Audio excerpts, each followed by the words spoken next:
It was September 12, 1990. In those times, way before instant messaging and Zoom calls, a little girl was looking for pen pals. Zoe was aboard a ship from England to Belgium on vacation with her parents. She was only 10 years old at the time, but was a very clever schoolgirl. She took a piece of paper and started putting some words together. She introduced herself, then wrote about how she liked ballet and playing the flute and the piano. Of course, she couldn't help but mention her two adored pets, a little hamster she called Sparkle and her fish Speckle. She also put down the address at which she could be reached in case someone was interested in writing back to her. But alas, she was at sea. Who could she send this message to? An interesting idea came to her mind. She carefully placed her letter in a plastic bottle, tightly closed the lid to protect it from the water, and threw it into the sea. The little girl's excitement faded away over the years as she didn't receive a response. Maybe the bottle got stuck somewhere. Maybe it was swallowed by some big, scary sea creature. Or maybe the water actually poked through the plastic cap and destroyed her message. Many years later, on Christmas, a letter for Zoe was received at her parents' house under her maiden name. The postage signaled that the message was from Europe. It was from a Dutch couple, Piet and Jacqueline Leteau, who had found her delicate bottle and were very considerate to write back.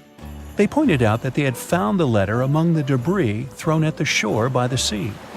Zoe's letter had been stranded for a staggering 23 years at sea and traveled for more than 350 miles to reach its final destination near Rotterdam in the Netherlands. That's quite a voyage for a small plastic bottle. A story similar to that of Zoe is the strange connection between two little boys. A little German boy named Frank Uzbek was on a boat traveling to Denmark when he got the same idea as Zoe. He was 5 years old at the time he put together a message and threw it into the unknown. The year was 1987. He got his response years later when he was 29. His letter, just like the one Zoe would send a couple of years later, had been at sea for 24 years. His message was found by a boy named Daniel Korotkin while he was on a walk with his parents on the Koronian Spit near the Baltic Sea. Daniel was lucky that his father knew enough German to translate the message. The unlikely friends eventually met via video call in 2011. Not all message-in-a-bottle stories have been explained away. In 2013, a Croatian surfer came across a damaged bottle while near the Adriatic Sea. The message it contained dated back to 1985, and it was from a man named Jonathan. The sender was eager for his letter to reach a woman named Mary, and he also expressed his keenness for her to respond. Since the letter was supposedly sent from Nova Scotia, the bottle had to have traveled a mind-boggling 3,700 miles. The message went from the Atlantic Ocean, entered the Mediterranean Sea, and reached the Adriatic shores in Croatia. The identities of neither John nor Mary were ever discovered. There are also messages in a bottle with wonderful love stories to share. This was the case for Ake and Paulina Viking. When Ake, a lonely Swedish sailor, placed a letter in a bottle and threw it in the Mediterranean Sea, he had no idea the piece of paper would eventually reach his future wife. This was in the early 1950s. The bottle was found by an Italian man who was inspired enough to give it to his niece, Paulina. After a year of back-and-forth letters being exchanged, Ake and Paulina eventually met and got married. Having decided to share their story with the world, they became somewhat of a celebrity couple for the time. They even shared video footage of their wedding with the world, and their story was featured in a bunch of newspapers. This fortunate event started a movement between young people looking for love, increasing the number of messages being thrown out at sea in search of a fairy tale ending. Not all the stories that started out like this eventually worked out, though. In 1945, an American named Frank Hayostak placed a similar message to that of Ake's in a bottle and threw it in the waters. Almost a year later, his letter was found by an Irish woman. Her name was Brenda O'Sullivan. Their years of correspondence soon caught the attention of the media at the time, but their friendship never flourished because of the added pressure. They eventually met in person when Frank traveled to Ireland, but he didn't stay for long, and they eventually got out of touch with each other. After Titanic met its strange ending, many bottles containing secret messages started to surface. Almost all of them proved to be counterfeited, apart from one letter. Years after Titanic had sunk in the icy Atlantic waters, a bottle was found on the Irish shores.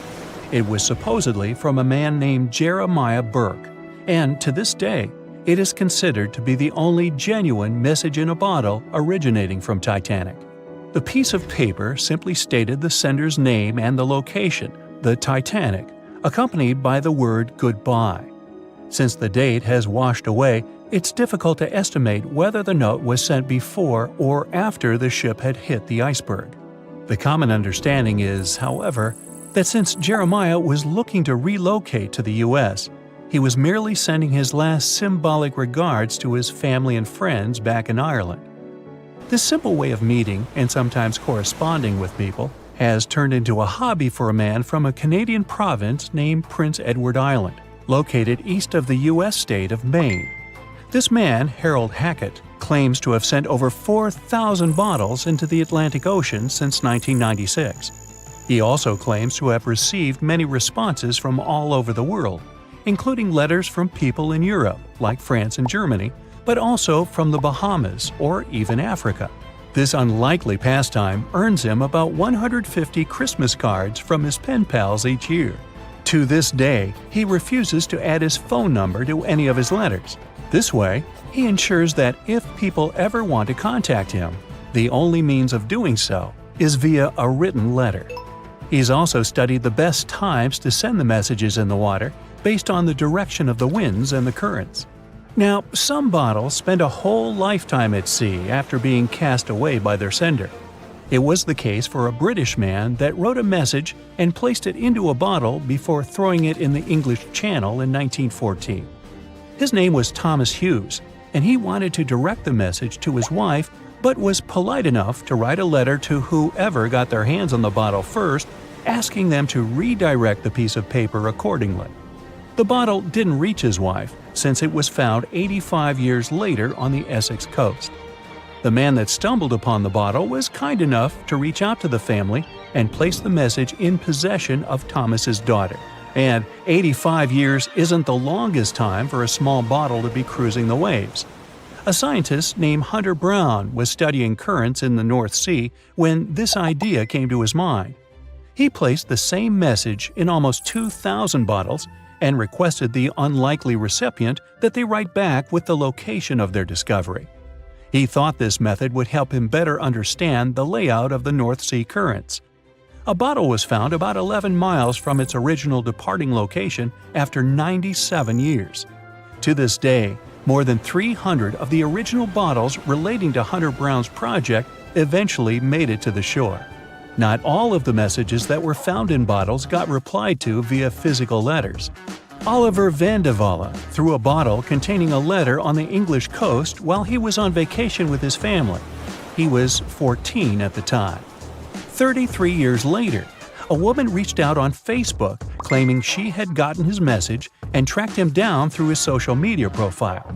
At first, he hardly remembered having placed the letter in the bottle, but he eventually recounted the events, even the fact that he sealed the bottle with candle wax to make sure it was leak-proof. And then there's Christina Aguilera and her bottle. No wait, hers is about a genie in a bottle. Okay, never mind. The lookout shouts, "Iceberg right ahead!" The Titanic strikes the ice. Water starts flooding in. Third-class passengers are locked up. There aren't enough lifeboats for everyone. Panic sets in. Violins are playing. The ship sinks. Well, we all know the story of the movie Titanic like the back of our hand by now. But what if I told you that Hollywood lied to us? To tell the real story of what happened that freezing night in 1912, we need to rewind a bit. The lookout shouts, "Iceberg right ahead!" Yep, that part was true. Just before 11:40 at night, Frederick Fleet noticed something darker than the sea directly ahead. As the ship got closer, he realized it was an iceberg. The engines were quickly reversed and the ship turned sharply. Instead of hitting it head-on, Titanic scraped along the side of the berg, sprinkling ice on the forward deck. If you remember, in the movie, Jack and Rose are having a romantic moment when they feel the ship shudder after hitting the iceberg. Everything shakes as if they were in the middle of a light earthquake. Some real-life passengers reported feeling something similar after the impact, but according to Titanic survivor Frank Prentice, it wasn't exactly like that. He said there was no impact as such, and it all felt more like slamming on your car brakes. The ship stopped, and that was that. Some people even slept right through the collision, confirming that there wasn't such an abrupt impact. Mr. Prentice, curious about what had happened, left his cabin and went out to the deck. When he got there, all he could see was a little ice on the surface, not the towering iceberg that Jack and Rose saw. But as we all know by now, the real damage happened below the waterline, where the iceberg had a jagged spur that slashed a 300-foot gash in Titanic's hull. Once the crew realized how severe the damage was, they immediately began sending distress calls to nearby ships, asking for help. At some point in the movie, the radio operator goes to the captain and says there is only one ship nearby, the RMS Carpathia, which later ends up rescuing many passengers. But in real life, there were more ships around. It's believed that the SS Californian was only about 23 miles away. This ship might have actually seen the Titanic sinking, or at the very least, seen its rockets exploding high in the sky. Yet, for reasons we will never fully understand, they didn't try to help. Let's get back to the story. Now, people need to get off the ship. At 12:45, lifeboat number 7 was the first to be lowered. Just like in the movie, women and children were told to go first. But in reality, some women were hesitant and even refused to get into the lifeboats. Mr. Prentice said this happened mainly for two reasons. First, these lifeboats were high and passengers were terrified of the 70-foot drop from the deck to the ocean below. And second, most women didn't believe the Titanic would actually sink. It was called unsinkable after all. So the idea of getting into a lifeboat seemed pointless at the time. This mindset probably explains why Eloise Smith, a first-class passenger, recalled that there was no panic or chaos at first. Other survivors backed this up, saying that no women or kids were crying. But one thing that was indeed concerning, at least for the crew, was the possibility that the lifeboats might buckle under too much weight. This is one of the theories why the first few lifeboats left carrying only a fraction of their full capacity. Like lifeboat number 7, which only carried 27 people in it, even though it could hold up to 65. In total, Titanic had 20 lifeboats, which could carry about half of the 2,200 people on board that night. But that didn't happen. And now we know the passengers had no idea there weren't enough for everyone. As women were calmly getting into the first lifeboats, musicians headed up to the deck. Their only goal was to play and keep the passengers calm. That's a pretty well-known fact. But the real story is that some survivors said they never saw or heard the band. No violinists whatsoever. It's not like Hollywood misled you though. The musicians did play for over 2 hours after the ship had hit the iceberg. So maybe these passengers were just too panicked to notice the songs, or the musicians started playing later than we think. Now, it's time to talk about the terrible treatment that third-class passengers received. The movie portrayed the crew as cruel, locking the less fortunate below deck like animals, giving them no chance to reach the lifeboats and save their lives. But the official inquiry into the disaster suggested that wasn't true. I mean, yes, fewer third-class passengers survived compared to those in first and second class, but there were other factors at play. Many third-class passengers were reluctant to leave the ship, clinging to their belongings, and had a harder time making their way up from the cabins, which were at extreme ends of the ship. Some survivors confirmed that they were not locked up. In fact, it was quite the opposite. Mrs. George Wabi, a Lebanese woman traveling in third class, said that when chaos had erupted, some brave crew members and well-dressed first-class passengers had actually helped her get up to the first-class deck and eventually onto a lifeboat. At first, the Titanic was sinking slowly, bit by bit. Passengers reported seeing the water rising and hearing pops and cracks. Then, there was a loud boom.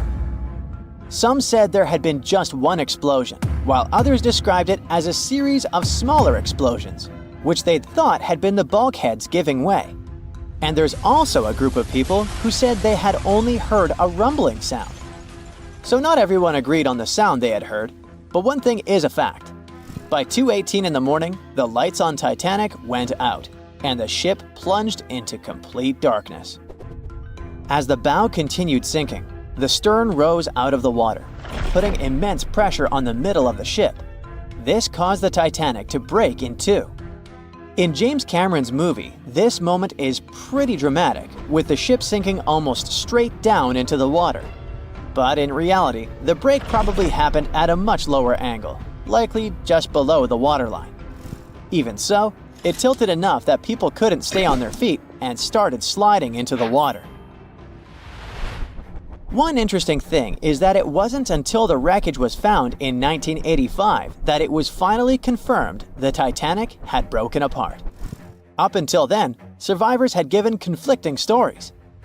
At least 8 survivors claimed they had seen the ship split. Emily Ryerson, a first-class passenger, described it as if the Titanic had been sliced in half with a knife. But there was also a small number of witnesses that insisted Titanic had gone down intact. At the time, this theory was more accepted because most people still didn't believe that the supposedly indestructible ship could break in half. So why the conflicting reports? Okay, so what you don't see in the movies, for obvious reasons, is how incredibly dark it was when the tragedy happened. It was like being in a room with no light, where you can only make out shapes and shadows. That's what it was like on the lifeboats. This means passengers couldn't really see what was happening, and most of those who were close to the ship either lost their lives or were too focused on trying to survive to pay attention to the details of the wreck. Although James Cameron's film didn't fully capture how terrifyingly dark the disaster truly was, the 2012 TV series Titanic did a better job of showing the pitch-black horror of that night. Even then, the reality was much darker and more terrifying than either of these two productions could portray. The unsinkable Titanic didn't go down peacefully, which made finding its final resting place all the more difficult.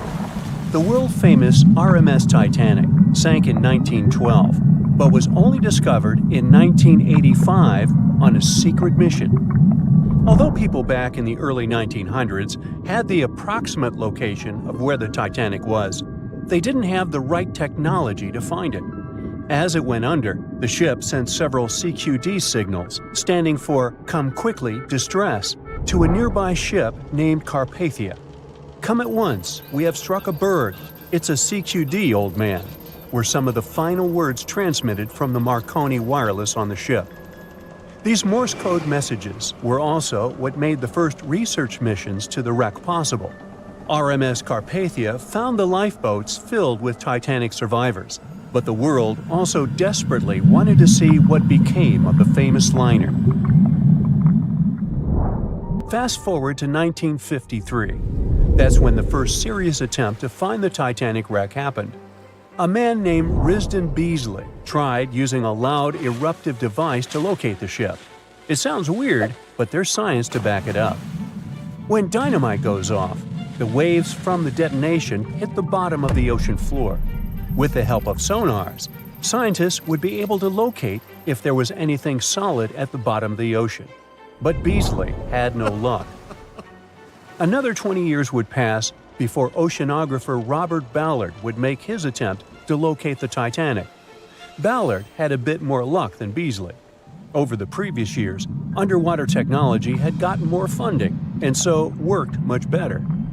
He tried it the first time in 1977. Ballard partnered with the Woods Hole Oceanographic Institution on a mission to map the ocean floor.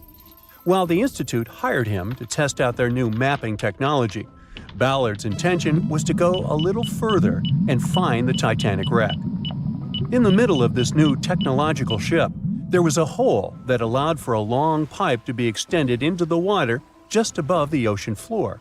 Attached to the end of this pipe, Ballard installed a pod with sonars and cameras. They thought they were in for something big, and so they took the ship to sea to run some tests. That's when, on a trial run, adversity struck. The drill pipe broke, sending all of their expensive material to the bottom of the ocean floor, just like the Titanic. When Ballard failed, another important character came into the story, a man named Jack Grimm, an eccentric oil tycoon. Grimm had become famous for trying to find things such as Noah's Ark, the Loch Ness Monster, and Bigfoot. He also tried to prove the hollow Earth theory that says that the interior of Earth is entirely hollow and hosts underground cities and nations.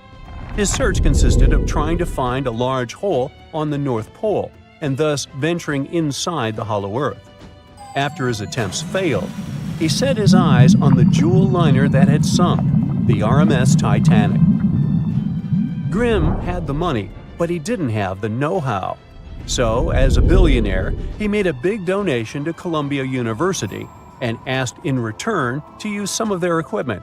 He hired a team of highly qualified scientists to help operate the machinery. Here's where it gets a little strange. Jack Grimm was a believer in folklore and non-conventional ways of doing things. So he brought a monkey on board and surprised the research team. This monkey, called Titan, was believed to point to a map and locate lost things. In this case, the Titanic. The scientists went crazy when the monkey appeared and told Grimm it was either them or the monkey. This expedition left Florida without Titan. Yes, there would be no monkey business. They set the course to the exact location of Titanic's last distress signal. They arrived, examined every inch of the ocean floor, but still found nothing. Grimm's first expedition lasted 3 weeks, but unfortunately, they found absolutely nothing. They tried a particularly good search method known as mowing the lawn, where they mimic such movements to map every inch of a larger area around Titanic's distress coordinates. The reasons for failure were important defects in the equipment and terrible weather. That's when that prior searcher of the lost Titanic came back into the picture, Robert Ballard. He didn't have the millions Jack Grimm had, but he had one thing going for him. The marine geologist was working closely with the U.S. Navy to locate 2 nuclear submarines which had sunk in the 1960s. Ballard himself says he was living 2 lives, one as a researcher and the other as a Navy intelligence officer. The deal was simple. He'd have a green light to search for the Titanic after he found the 2 missing submarines. To find Thresher and Scorpion, he used an unmanned submarine vehicle called Argo. Argo was like a little snow sled. It was attached to a bigger ship that sailed above the water. Argo was connected to the ship by a long cable, and it was piloted by a team on board. The sled had sonars and cameras that provided real-time imaging of the ocean floor, so it was a real advancement on other attempts. After much thinking, he had a eureka moment. He supposed the force of the wreck should have left a comet trail that led back to the ship. While searching for the Titanic, most people had tried to find the ship itself. But until then, it had been trying to find a needle in a haystack. That's why Ballard's logic was so brilliant. He needed to invert the order. He had another obstacle on his hands: time. He could only look for the ship after finding the lost subs.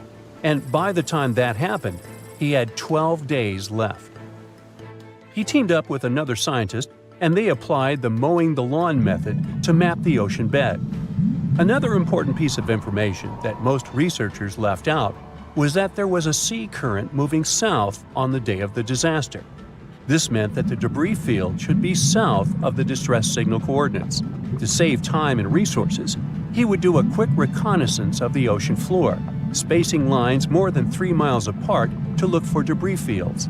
He also relied more on the camera visuals than on the sonar signals. His team took turns piloting Argo and watching the video. Days rolled by, with nothing but the empty ocean floor showing up. Until the rocks they were used to seeing started to look like man-made debris. Suddenly, there it was, the Titanic's boiler. Ballard was right. The debris field would take them back to the ship. After 73 years of searching, they had finally found the Titanic wreck.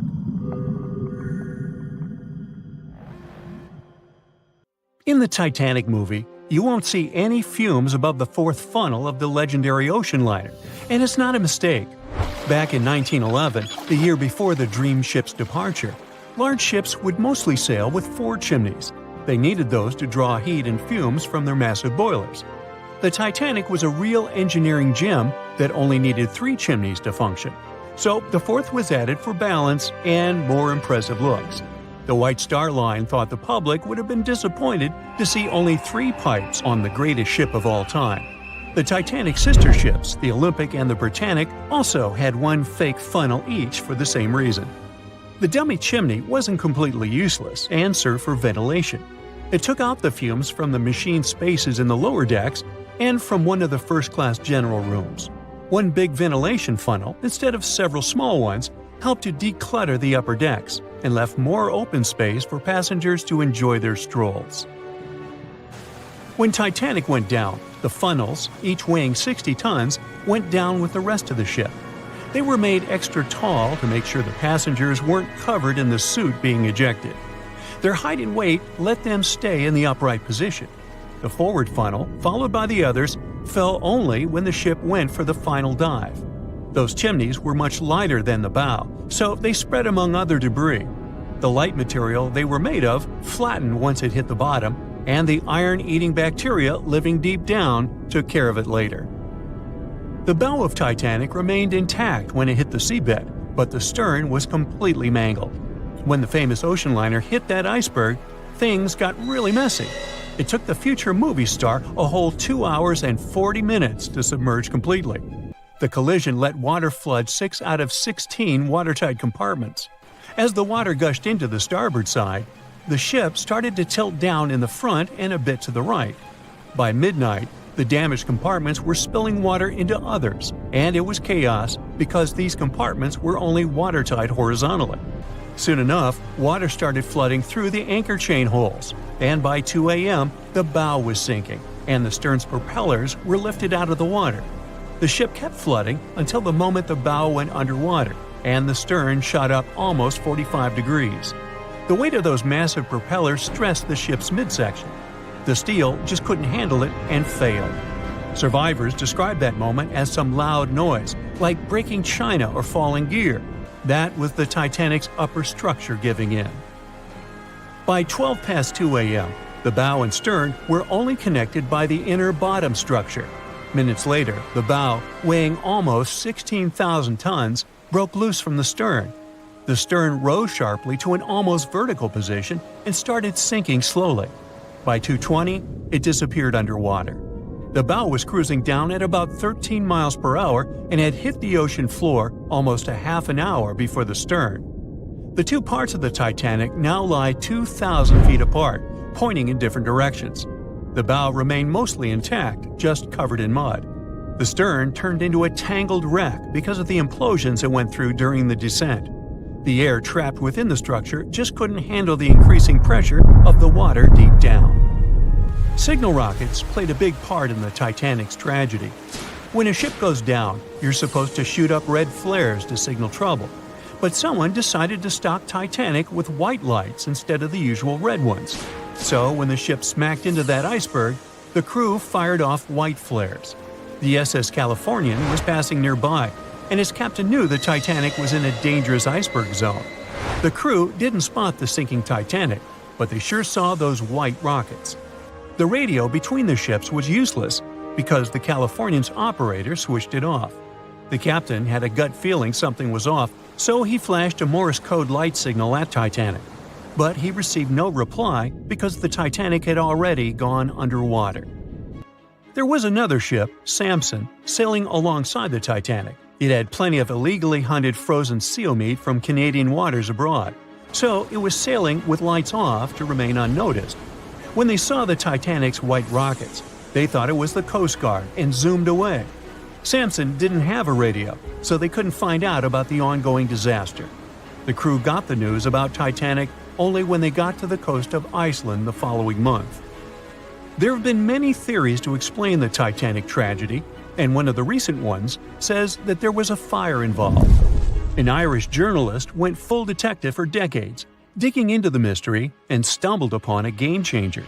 He came across a photo album that had been hiding from the public for a century after the tragedy.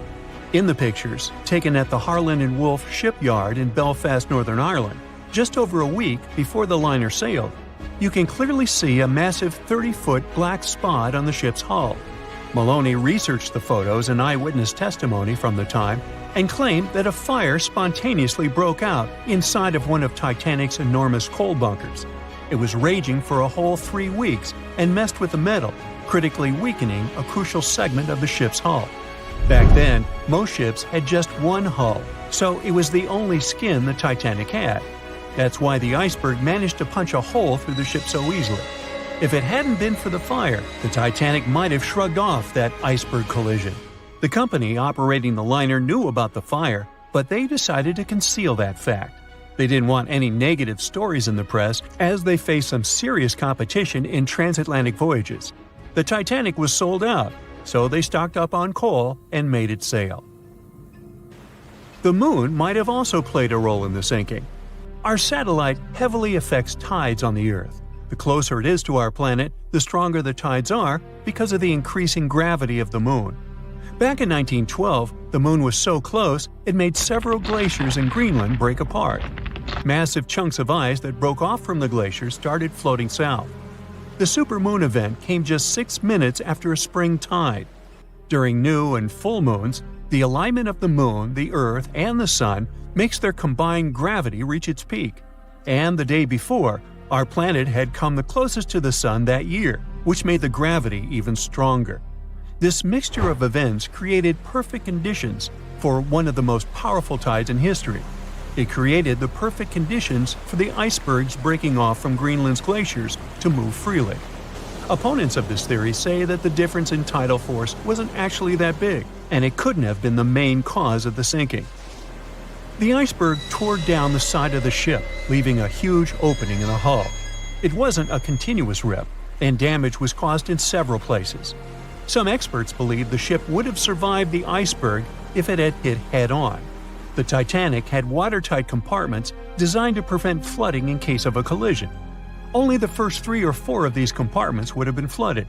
This could have helped save a lot of lives. Supporters of this theory put the blame for the disaster on First Officer William Murdoch. Huge, fast-moving ships don't just turn in a matter of seconds like a speeding car. It takes minutes.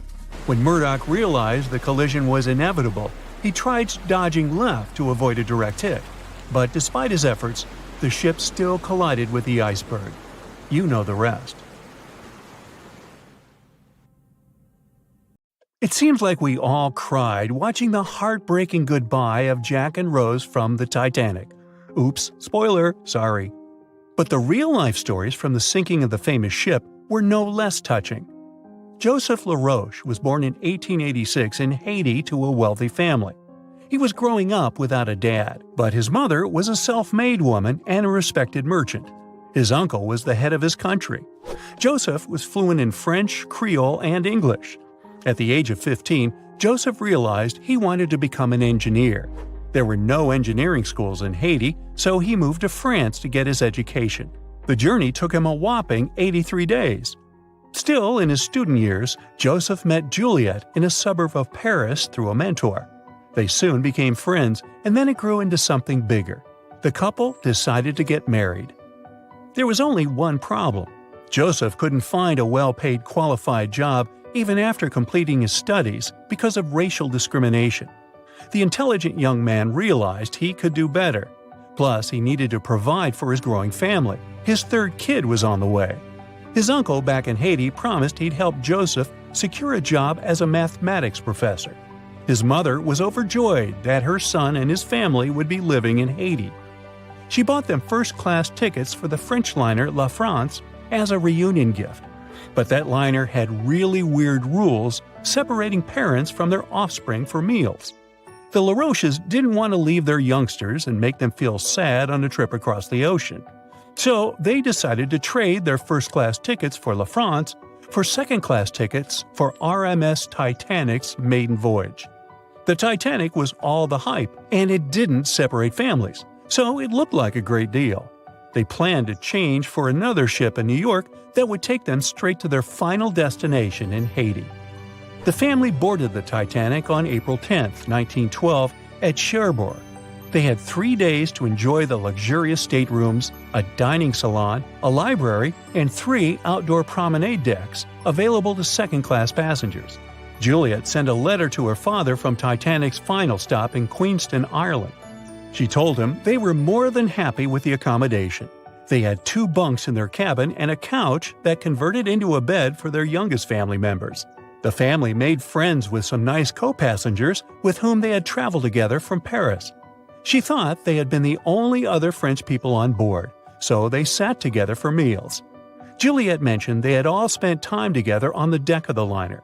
She also wrote the people on board were friendly, although some sources say the family had gone through quite a lot of mean stares, gossip, and remarks. On the night of April 14th, their exciting journey came to an abrupt end. Even though Titanic's wireless operators had received warnings about drifting ice from nearby ships, the liner continued to plow ahead at full throttle. It was around 11:40 p.m. when Titanic's hull collided with the Iceberg around 370 miles off the coast of Newfoundland. The practically unsinkable ship was severely under-equipped with lifeboats, enough for only about half of its 2,200 passengers. The nearest rescue ship, the Carpathia, was too far away to help.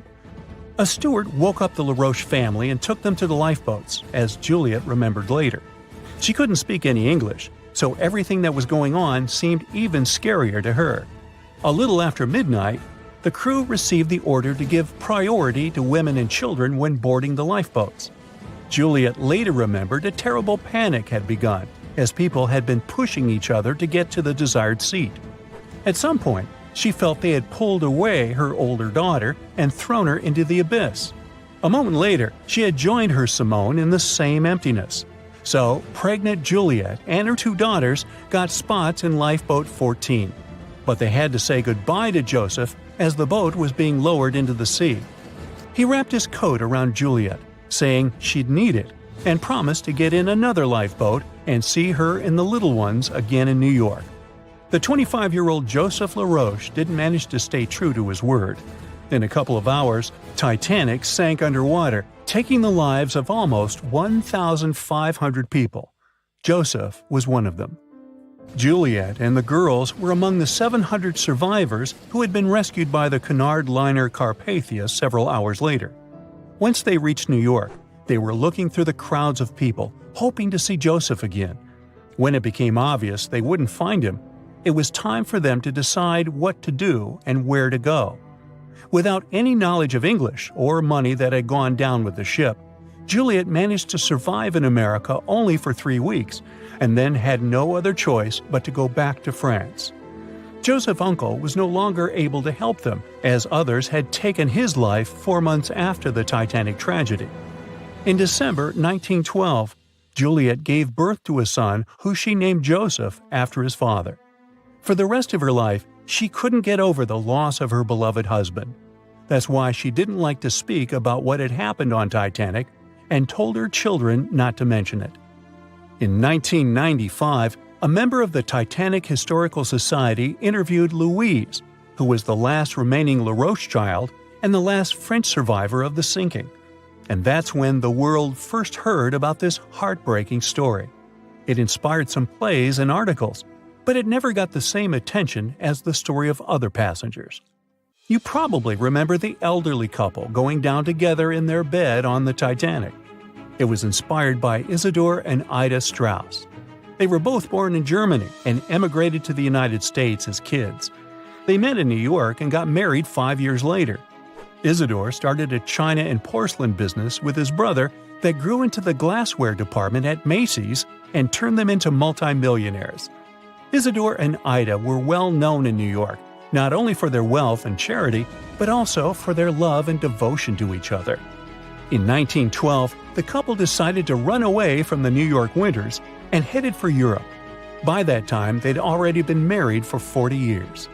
In early April, it was time for them to sail back home to New York. They normally traveled on huge German liners, but at that time, they couldn't resist the hype of everyone talking about that new luxury liner, the RMS Titanic. That's how they ended up in one of the first-class private suites at the top of the ship.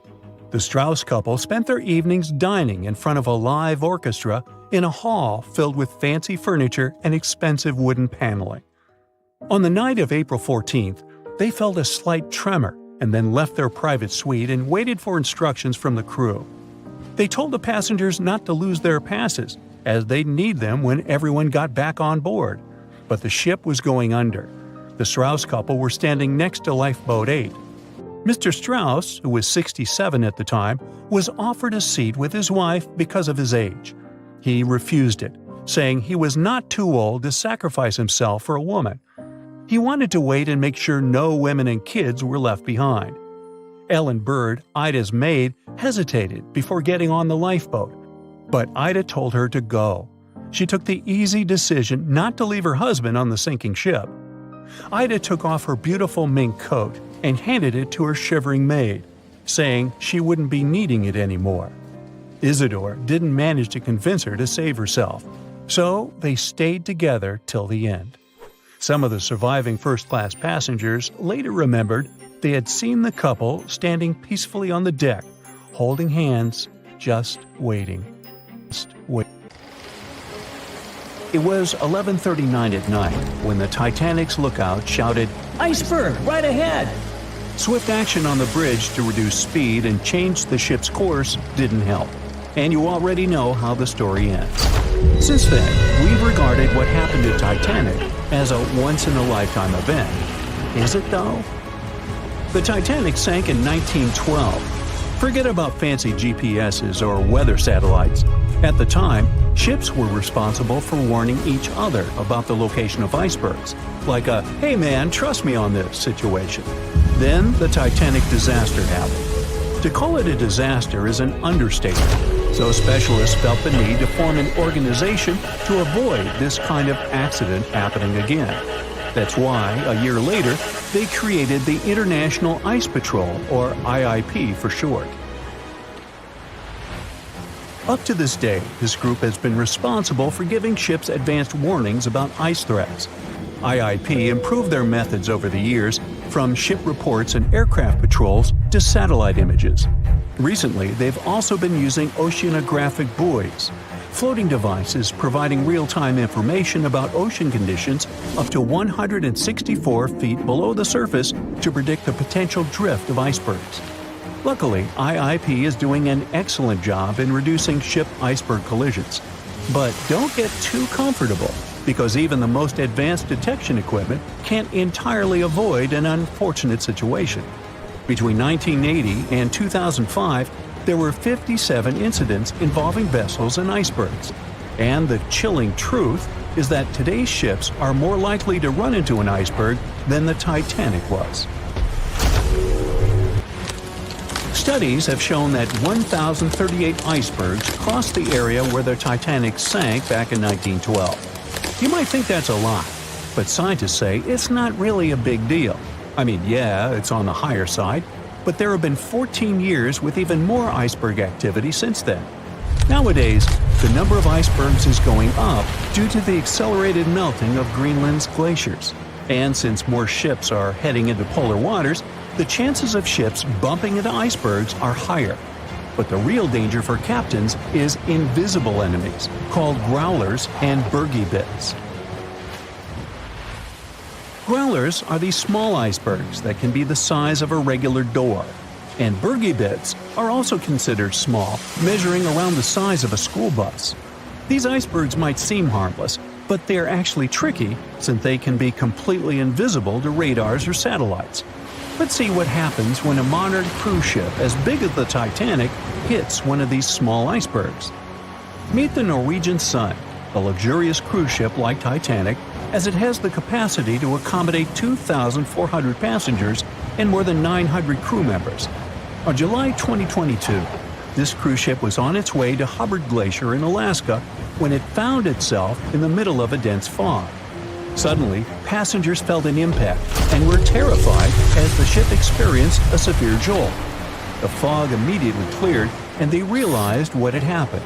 The Norwegian Sun had collided with an iceberg of the growler type.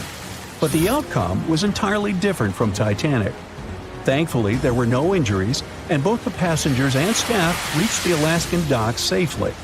Expert divers checked the condition of the boat, and they discovered that the ship had suffered some damage after the collision, so the rest of the trip was canceled.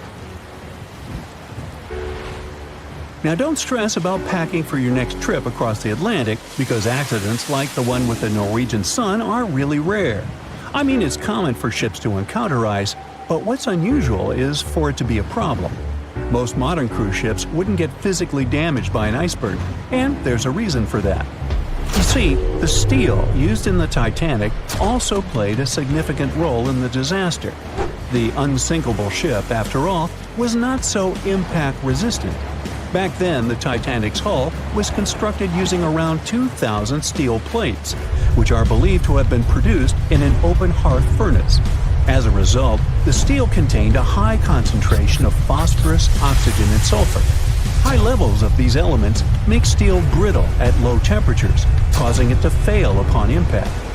While the steel used on the Titanic was of the highest quality available at the time, it wouldn't meet the safety standards of modern ships, and it was approximately 10 times less safe than what today's vessels use.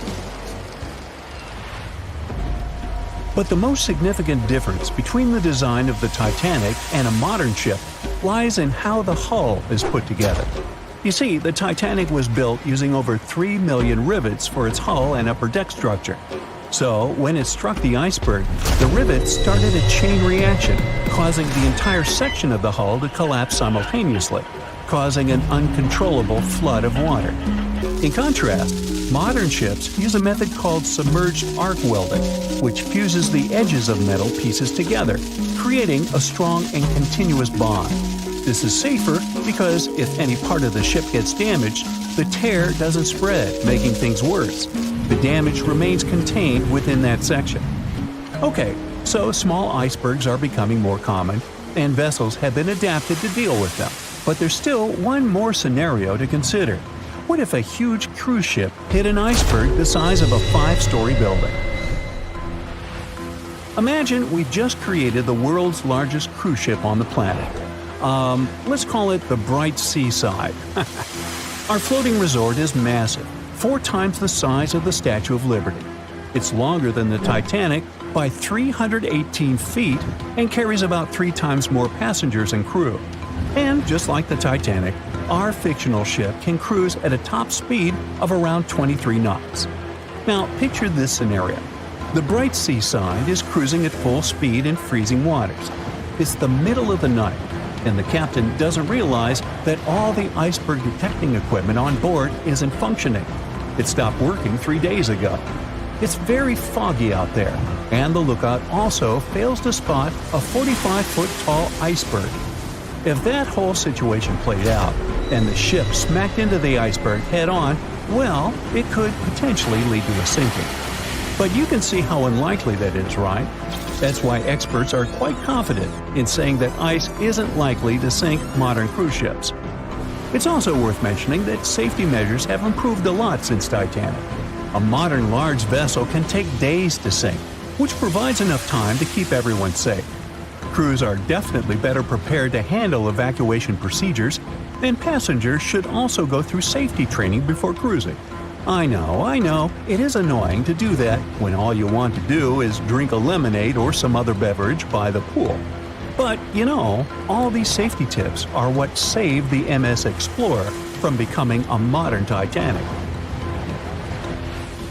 You see, back in 2007, all 154 people on board this Antarctic cruise ship managed to get into lifeboats after the ship hit an iceberg. Now imagine their panic as they waited for help for 4 hours. The crew did an excellent job in keeping everybody safe, no doubt.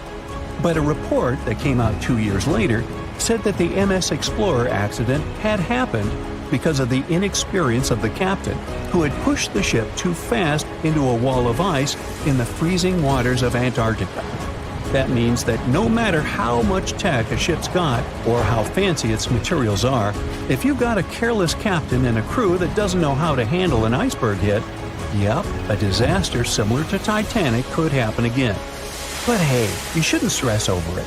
Trust the professionals and keep in mind the odds. In the last 30 years, the MS Explorer was the only cruise ship that sank thanks to an iceberg, and everyone survived. So kick back and enjoy your sea vacation.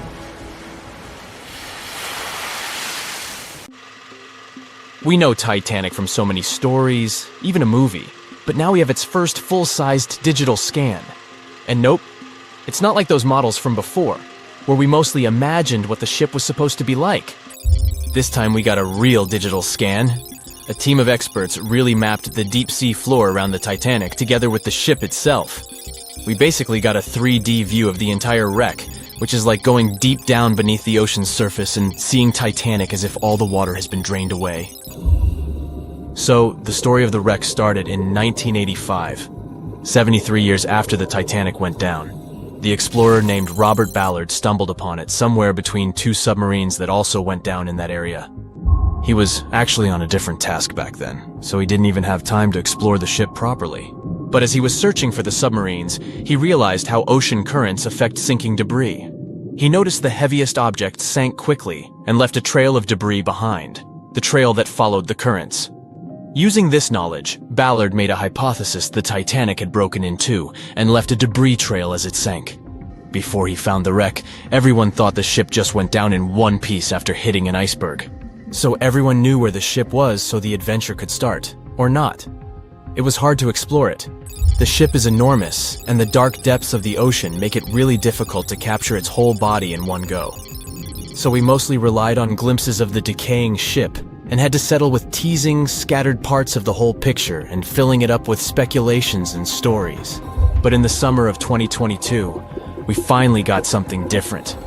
A team of experts from Magellan Loaded, a company specializing in mapping the deep sea, teamed up with Atlantic Productions, who were making a documentary about the project. They embarked on a mission to capture the complete view of the Titanic. They used submersibles. Those are vehicles that go underwater, remotely controlled by a team of skilled explorers. These submersibles dove deep into the ocean. It wasn't an easy job. They spent over 200 hours collecting information about the entire length and breadth of the wreck. It was like a real-life treasure hunt.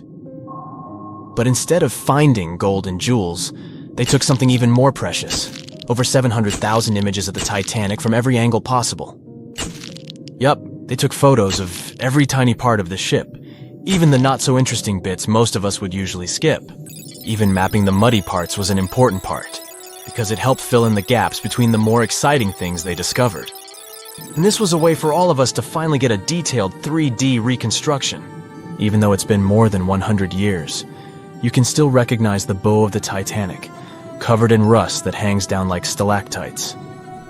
On top of the bow is the boat deck, where a big hole gives us a glimpse into the empty space where the grand staircase once stood, like a window into the ship's glamorous past. Its stern is now a wild mess of twisted metal. As the Titanic went down, this part collapsed and spiraled into the seabed. The bow and the stern ended up separated by about 2,600 feet. There's a vast field of debris surrounding this giant, stuck on the seafloor. This debris is like a scattered treasure trove, full of intricate metalwork from the ship, statues, and even unopened champagne bottles.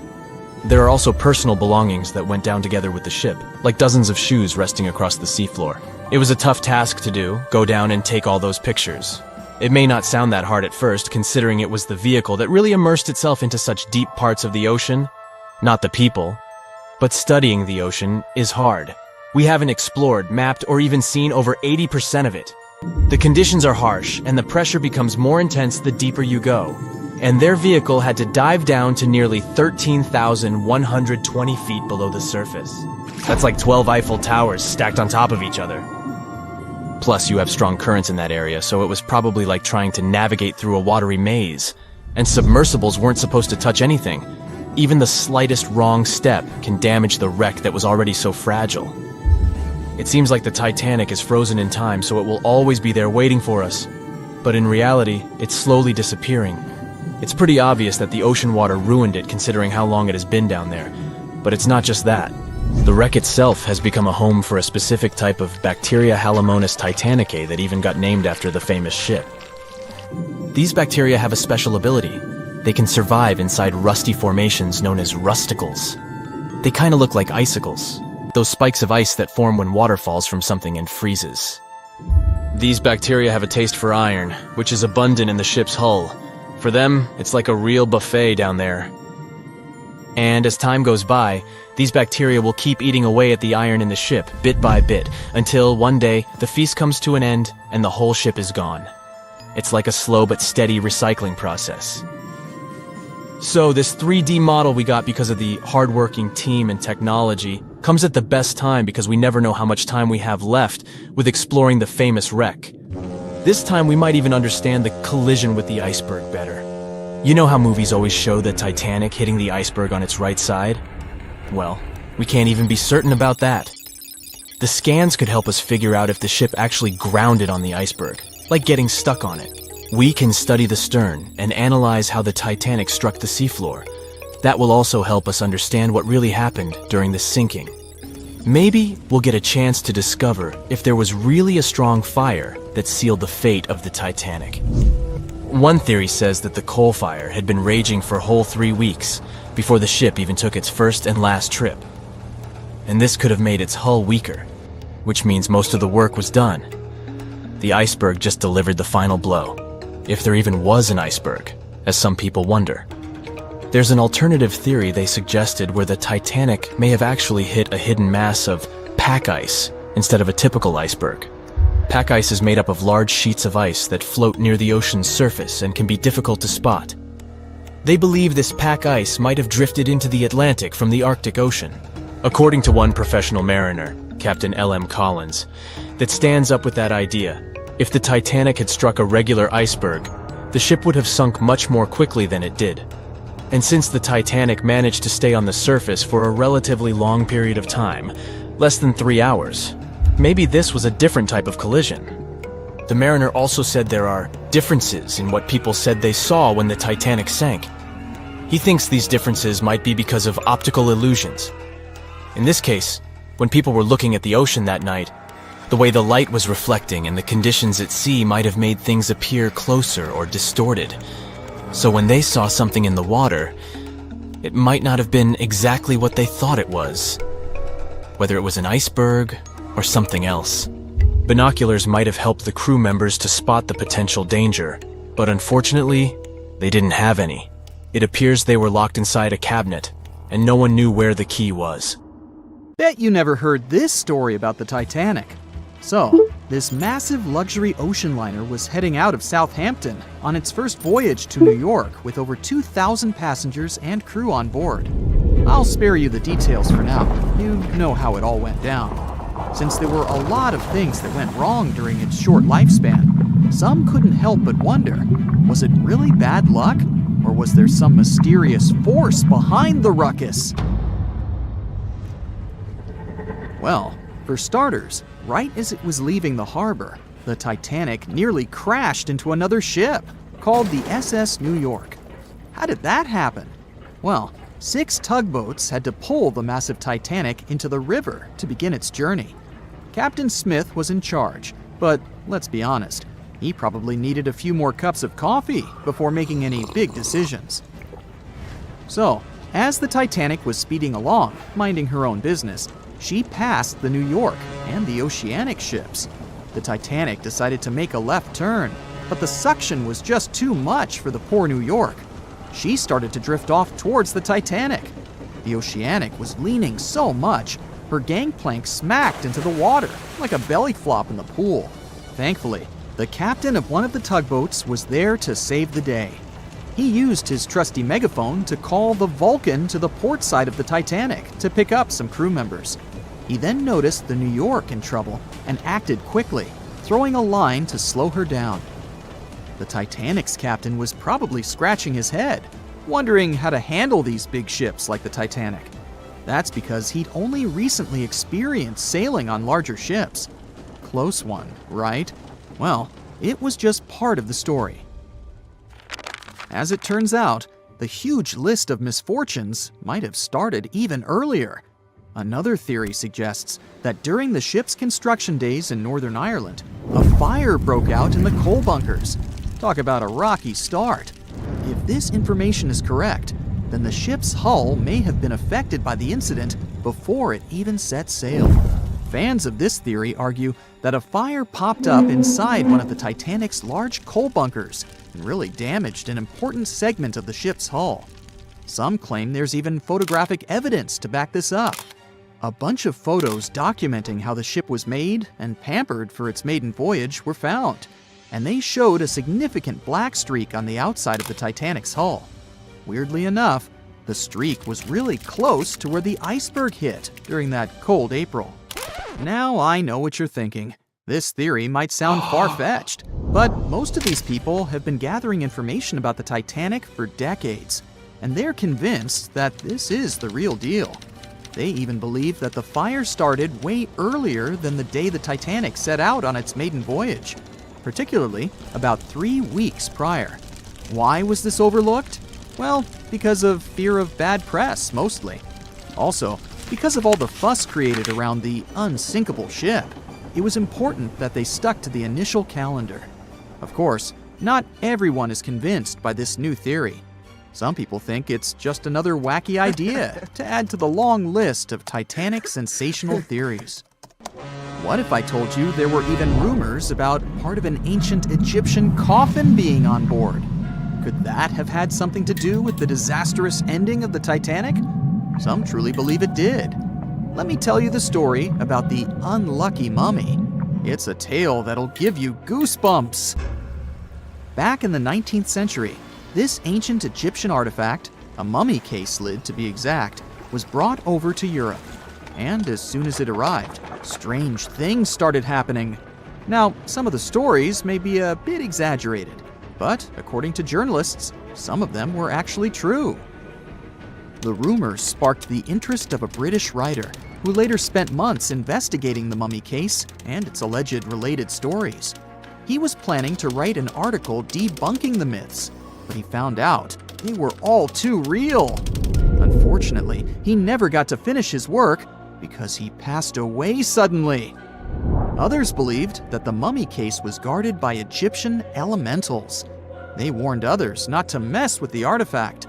The mummy case's history is just as spooky. It was found in Egypt and sold to a certain someone conveniently named Mr. W at a party organized by a well-known English lady. When the mummy case arrived in England, it was given to Mr. W's sister, who immediately suffered from financial losses and other troubles.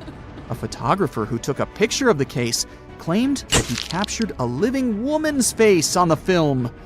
The mummy case eventually ended up in the British Museum, and it's still there today. However, rumors say that it was aboard the Titanic and was responsible for its sinking. But don't believe everything you hear. Some sources claim the mummy case never left the British Museum, and the rumor was started by a journalist named William Stead. He was actually a passenger on the Titanic, and he supposedly told his fellow passengers about the ill-fated mummy before the ship went down. Is that what happens when you tempt fate? Seriously doubt it, but it does make you wonder, doesn't it? It gets even weirder, trust me. About 50 passengers got cold feet before the ship took off, and they refused to board the Titanic at the last minute, even if it meant that they'd lose the cost of the ticket. They just had an extremely bad feeling about the whole deal, and even an Irish astrologer warned against making the voyage on the Titanic. I doubt he saw a big ol' iceberg hidden somewhere in the stars, but it does add up to the mystique surrounding the Titanic. And do you know what's even worse? The fact that the ship's binoculars, which could have helped prevent the iceberg collision, were locked up. Apparently, those binoculars could have been used by lookouts on that fateful night. But guess what? The key was held by David Blair, an officer who was sadly bumped from the crew before the ship's departure. Poor guy. He probably didn't even know what he was holding on to. Now, some historians think that if those binoculars were in use, the iceberg might have been spotted earlier. But hey, let's not point fingers here. Others argue that it wouldn't have made a difference. Who knows? Maybe the lookout was too busy looking at the stars to notice a giant iceberg in front of them. But seriously, what were they thinking? Locking up the binoculars on a ship that big is like forgetting to pack sunscreen for a trip to the beach. Also, the ship might have been going a bit too fast. Now, I know what you're thinking. Why was the captain in such a hurry? Well, apparently, good old Captain Smith was trying to beat his ship's older sibling, the Olympic, in a race to see which ship could cross the Atlantic faster.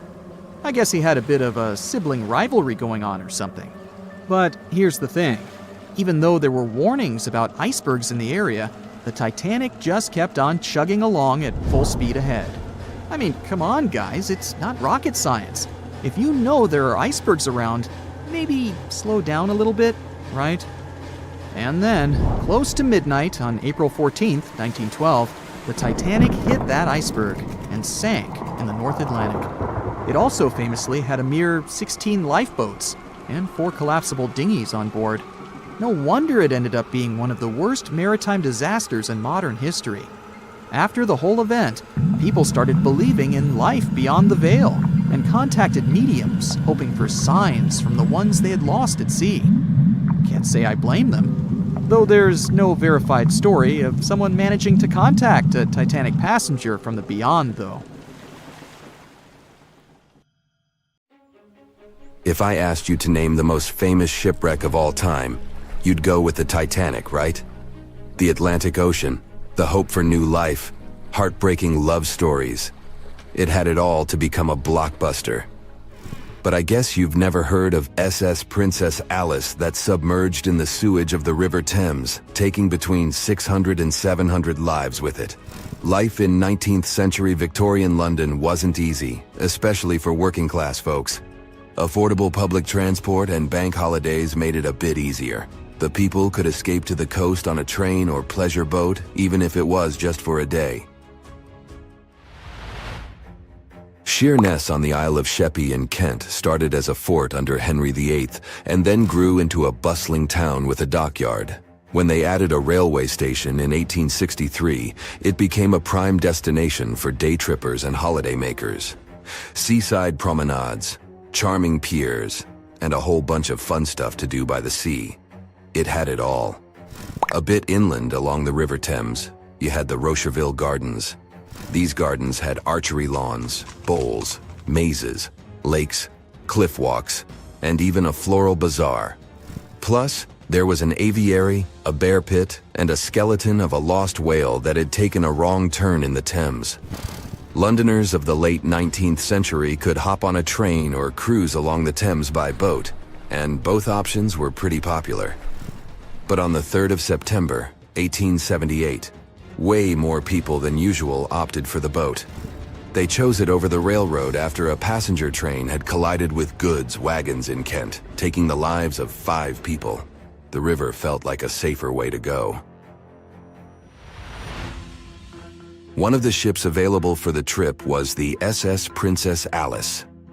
The paddle steamer was first launched in 1865 on the west coast of Scotland. Its original name was the Bute, and it was used as a ferry for the passengers of the Wemyss Bay Railway Company. A couple of years later, it was sold and renamed after Queen Victoria's 3rd child. Then, it was sold again and got the nickname the Shah's Boat, as it transported the Shah of Persia up the Thames to Greenwich in 1873. The ship had gone through several alterations in its lifetime. It got new boilers and watertight bulkheads. The Board of Trade had inspected it and marked it safe. In the year of its final voyage, it was officially allowed to carry up to 936 passengers between London and Gravesend in calm water. On the day of the tragedy, Princess Alice was on what was called a moonlight trip downstream from Swan Pier near London Bridge to Sheerness, Kent and back. The trip wasn't expensive, so most of the passengers were from the working class. There was also a musical band aboard to keep the spirits up. The 3rd of September was a bright day, and many families were happy they could catch some final summer sun rays and enjoy fresh sea air. The then owner of the ship, the London Steamboat Company, had several vessels working on the route. The passengers were free to hop on and off different ships. At around 6:30 p.m., after a beautiful day in the open, the SS Princess Alice headed back to Swan Pier. No one kept official lists of passengers, so we'll never know exactly how many people were on board that evening. But they say the steamer was close to its full capacity. As it got darker and cooler, many families decided to stay inside the saloon or in their cabins below. Some stories from the steamer sound like fate. The captain of Princess Alice let his steerer stay at Gravesend and replaced him with one of the passengers. John Ayres was a sailor but had little experience at the Thames or with a vessel like Princess Alice. Alfred Thomas Merriman, a chef from East London, had been offered to work on the steamer at the last moment. He was 30 years old and a father of 4, so he couldn't say no to extra money. At around 7:40 p.m., he was standing on the deck by the saloon door. By that time, Princess Alice had passed Tripcock Point and entered Galleon's Reach.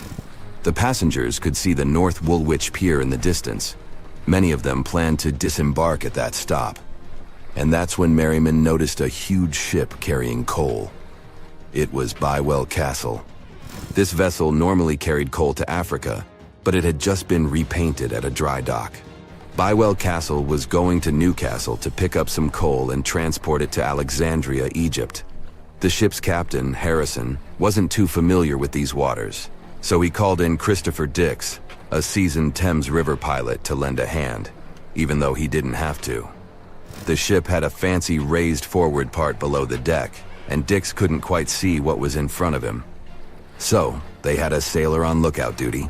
As they set sail from Millwall at the speed of 5 knots, 5.7 miles per hour, they tried to stick to the middle of the river, but other boats had other plans. When they were approaching Galleon's Reach, Dick spotted Princess Alice's red port light, headed their way, but planning to pass on the right side. At the same time, Grinstead, the captain of Princess Alice, was going against the river's flow, trying to find the smooth waters on the south side. He adjusted his course, steering into Bywell Castle's path. Both crews realized they were headed for a collision.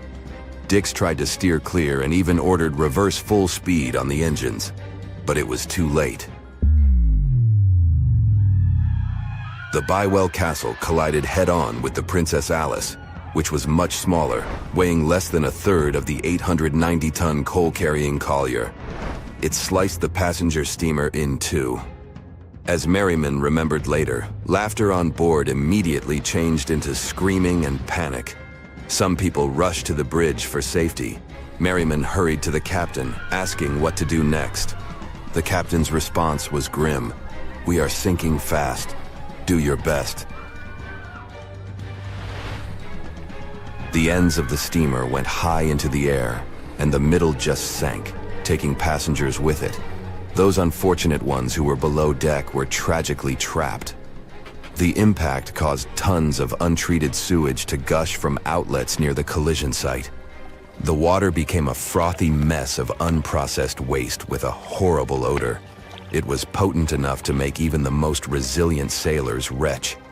Amid the chaos, passengers struggled for life in the contaminated water. They inhaled lungfuls of hazardous waste without knowing. The crew aboard the Bywell Castle sprang into action. They dropped ropes from their deck, urging Princess Alice's passengers to climb aboard. Anything that could float, from planks to barrels, was tossed into the water to serve as flotation devices for those in need. Other members of their team launched a lifeboat, saving 14 people.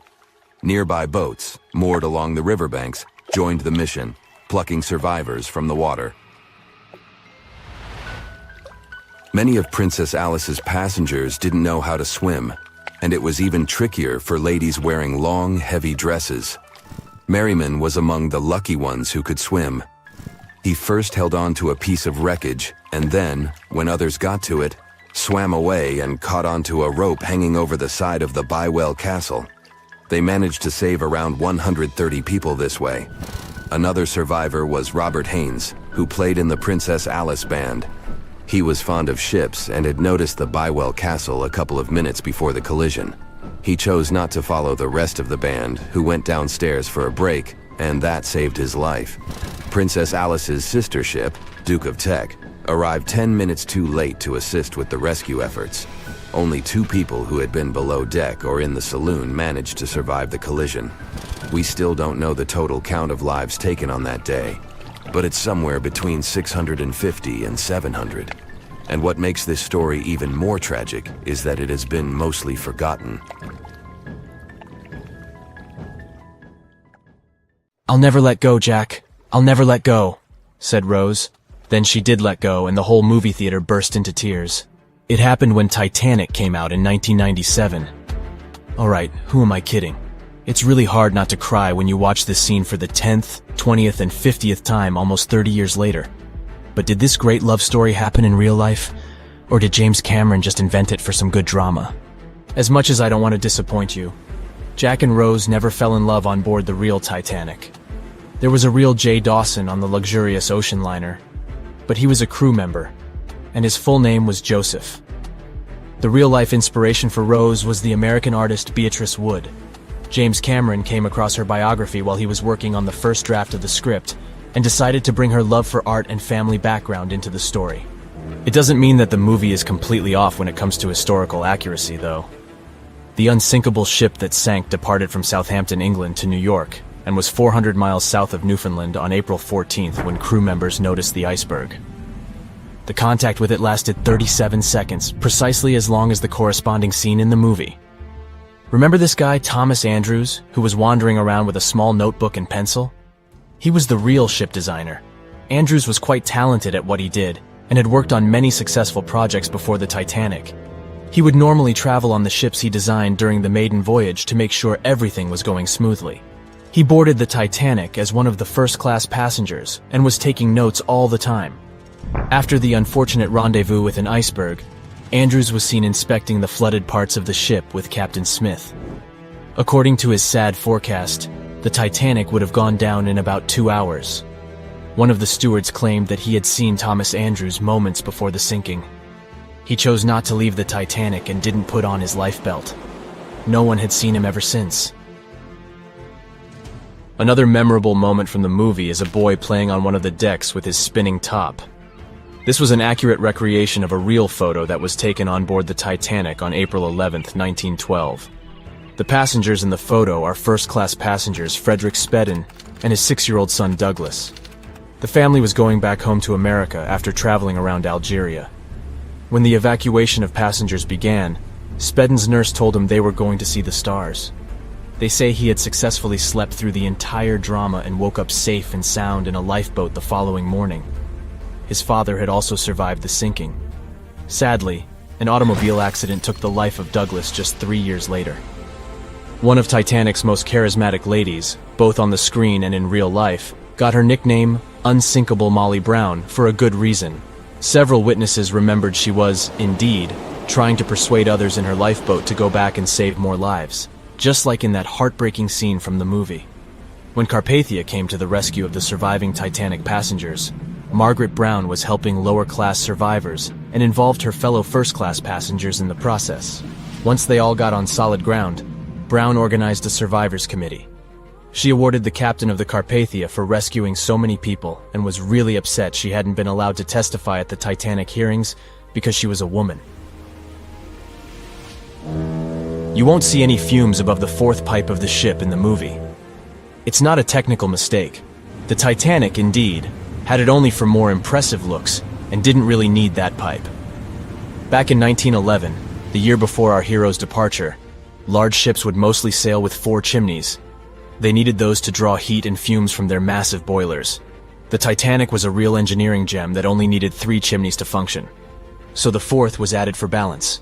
They thought the public would have been disappointed to only see 3 pipes on the greatest ship of all time. The movie had an impressive budget, $200 million, but even that wasn't enough to cover all the possible costs. Cameron knew they had to save some money, so they built the replica of the liner only on the starboard, which means the right side. They chose this side to make things look more realistic. The wind at the filming location was moving mostly from north to south, so with the fumes going out, it looked like the liner was actually moving through the ocean.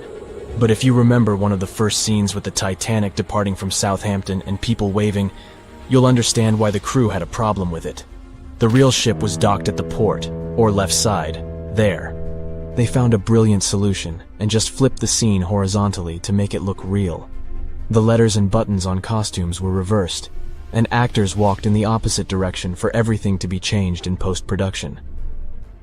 One of the scenes I can't watch without tears is the elderly couple holding on to each other as they go down with the Titanic. The couple who inspired this heartbreaking episode were real people, some of the richest passengers of the not-so-unsinkable ship. They were Isidore and Ida Strauss, and they owned Macy's. When news of the disaster spread, they put on life jackets and ran to the decks along with others. Ida stepped onto the lifeboat, but Isidore refused to do so before all the ladies and little ones were there. Ida didn't want to leave her husband. She climbed out of the lifeboat and handed her mink coat to her maid, saying she would no longer need it. Isidore wrapped his arms around Ida, and they remained on the bridge of the ship until a huge wave swept them both into the sea.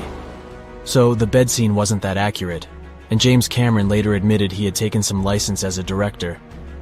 You know this guy who was drinking from a flask next to the main characters as the ship was going down? His name was Charles Jugan from England, and he was in charge of 10 bakers, 2 confectioners, and a Vienna baker aboard. He was expecting to earn a real lump sum and would have been one of the best-paid crew members if everything had gone well. The night the Iceberg hit, Joe Hin was off duty, taking a rest in his bunk. He immediately woke up and sent his bakers to deliver bread to lifeboats. He then returned to his room for a drink. Once he came back on the deck, he helped others get in his assigned lifeboat.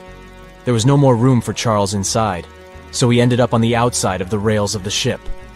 Finally, when the Titanic submerged, he just swam away, and as the sun rose again, he found one of the lifeboats and was rescued by Carpathia. The contents of the flask must have helped him survive.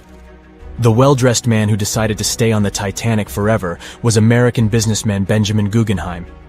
That last name probably sounds familiar, and yes, he was from that famous family. Guggenheim was traveling with his valet, his significant other, a singer from France called Leontine, her maid, and their chauffeur. They all boarded the Titanic in France during one of the short stops it made after leaving Southampton. When disaster struck, Benjamin was helping the ladies get in their lifeboat. He reportedly said they were only saying goodbye till the next day. He was sure the ship would be quickly repaired. After helping many women and youngsters get in the boats, Guggenheim chose not to fight over the remaining seats. He and his valet returned from the decks to their first-class suite and put on their finest suits to go down like gentlemen. The cause of the Titanic crash was an iceberg, or so we've always been told. But new research has come to light that debunks this theory. On April 15, 1915, Titanic, the biggest ship of its time, completely disappeared under the ice-cold surface of the Atlantic Ocean. It's hard to believe that such a massive and expensive creation could be destroyed by one simple iceberg, right? Well, recent findings suggest that the real cause of the disaster was a fire, not an iceberg. For over 3 decades, journalist Senan Maloney has dedicated himself to studying the sinking of the Titanic. During his research, he made a significant discovery that shed new light on the well-known story. Maloney discovered a massive black spot on the hull of the Titanic, which measured an impressive 30 feet in length. He found it thanks to an unpublished album of photographs that showcased the construction and preparation of the ill-fated ship's first and final journey. Can you believe that most probably the fire on the Titanic had been burning at extreme temperatures for 3 whole weeks before anyone noticed it? Crazy, right? Apparently the high temperature corrupted the metal, making it 75% weaker. That's why the iceberg was able to make a hole in the ship. If not for the fire, the Titanic might have survived the crash because the iceberg apparently hit the exact spot we are talking about. And this is only one link in the chain of incredible coincidences that brought the Titanic down. The people in charge of the Titanic knew about the fire and knew the ship shouldn't have set sail.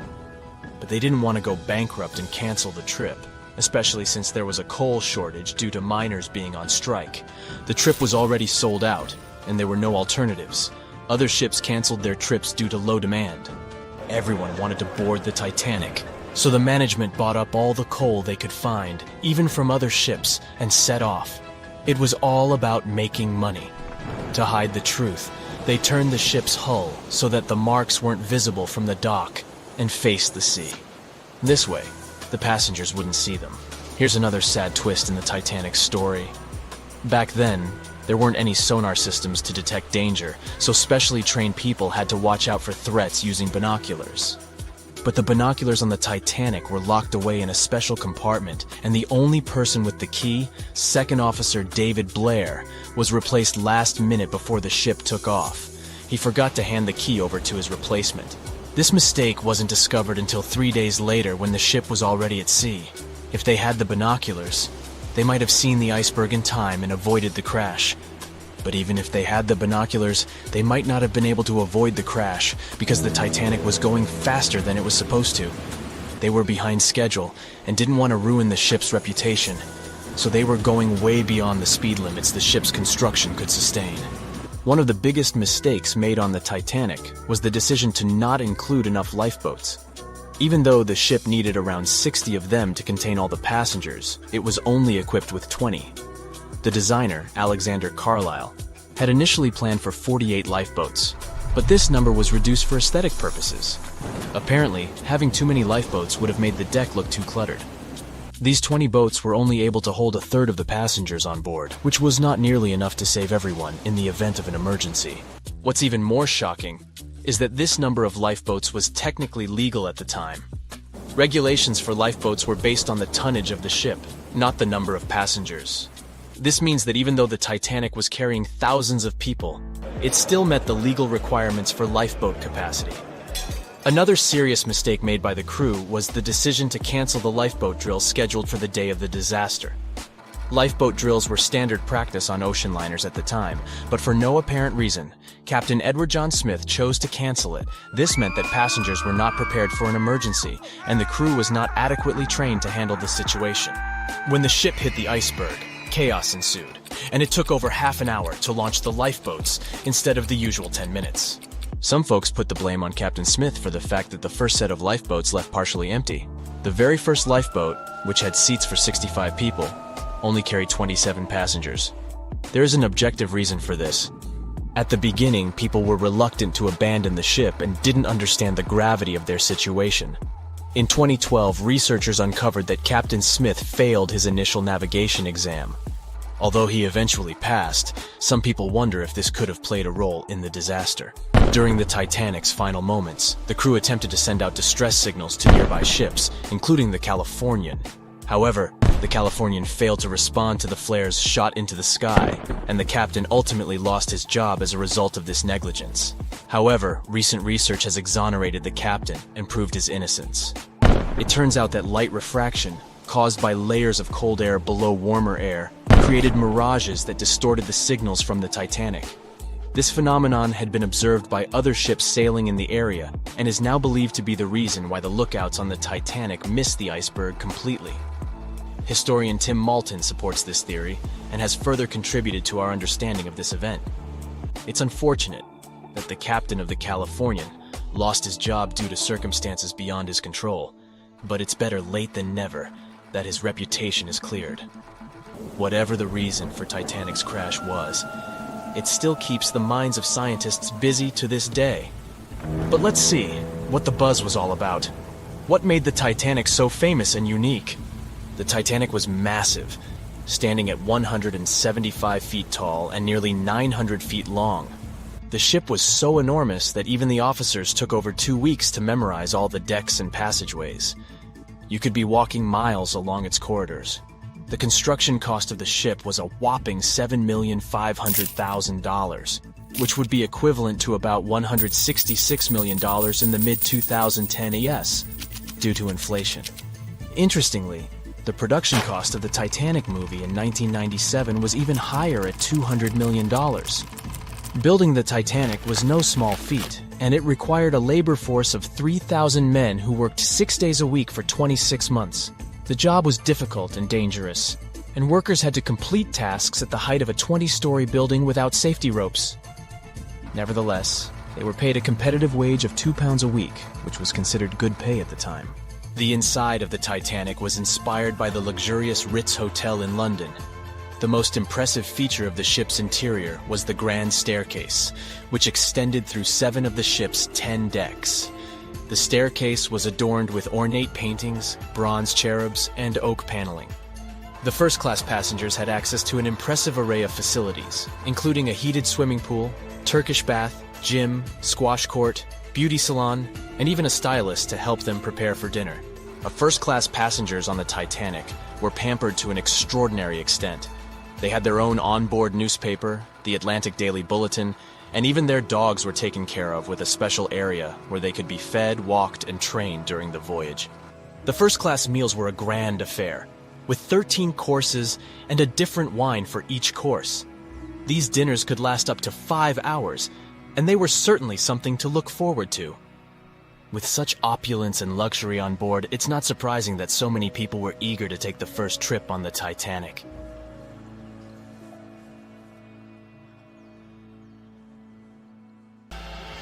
Everyone knows the story of the Titanic, but not many people know that Titanic had 2 sister ships, and that on the night of its sinking, one of them was rushing to help but didn't make it in time.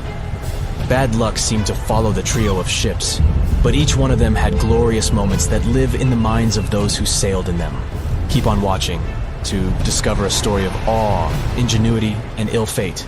And don't forget to click the subscribe button and turn notifications on to join us on the bright side of life.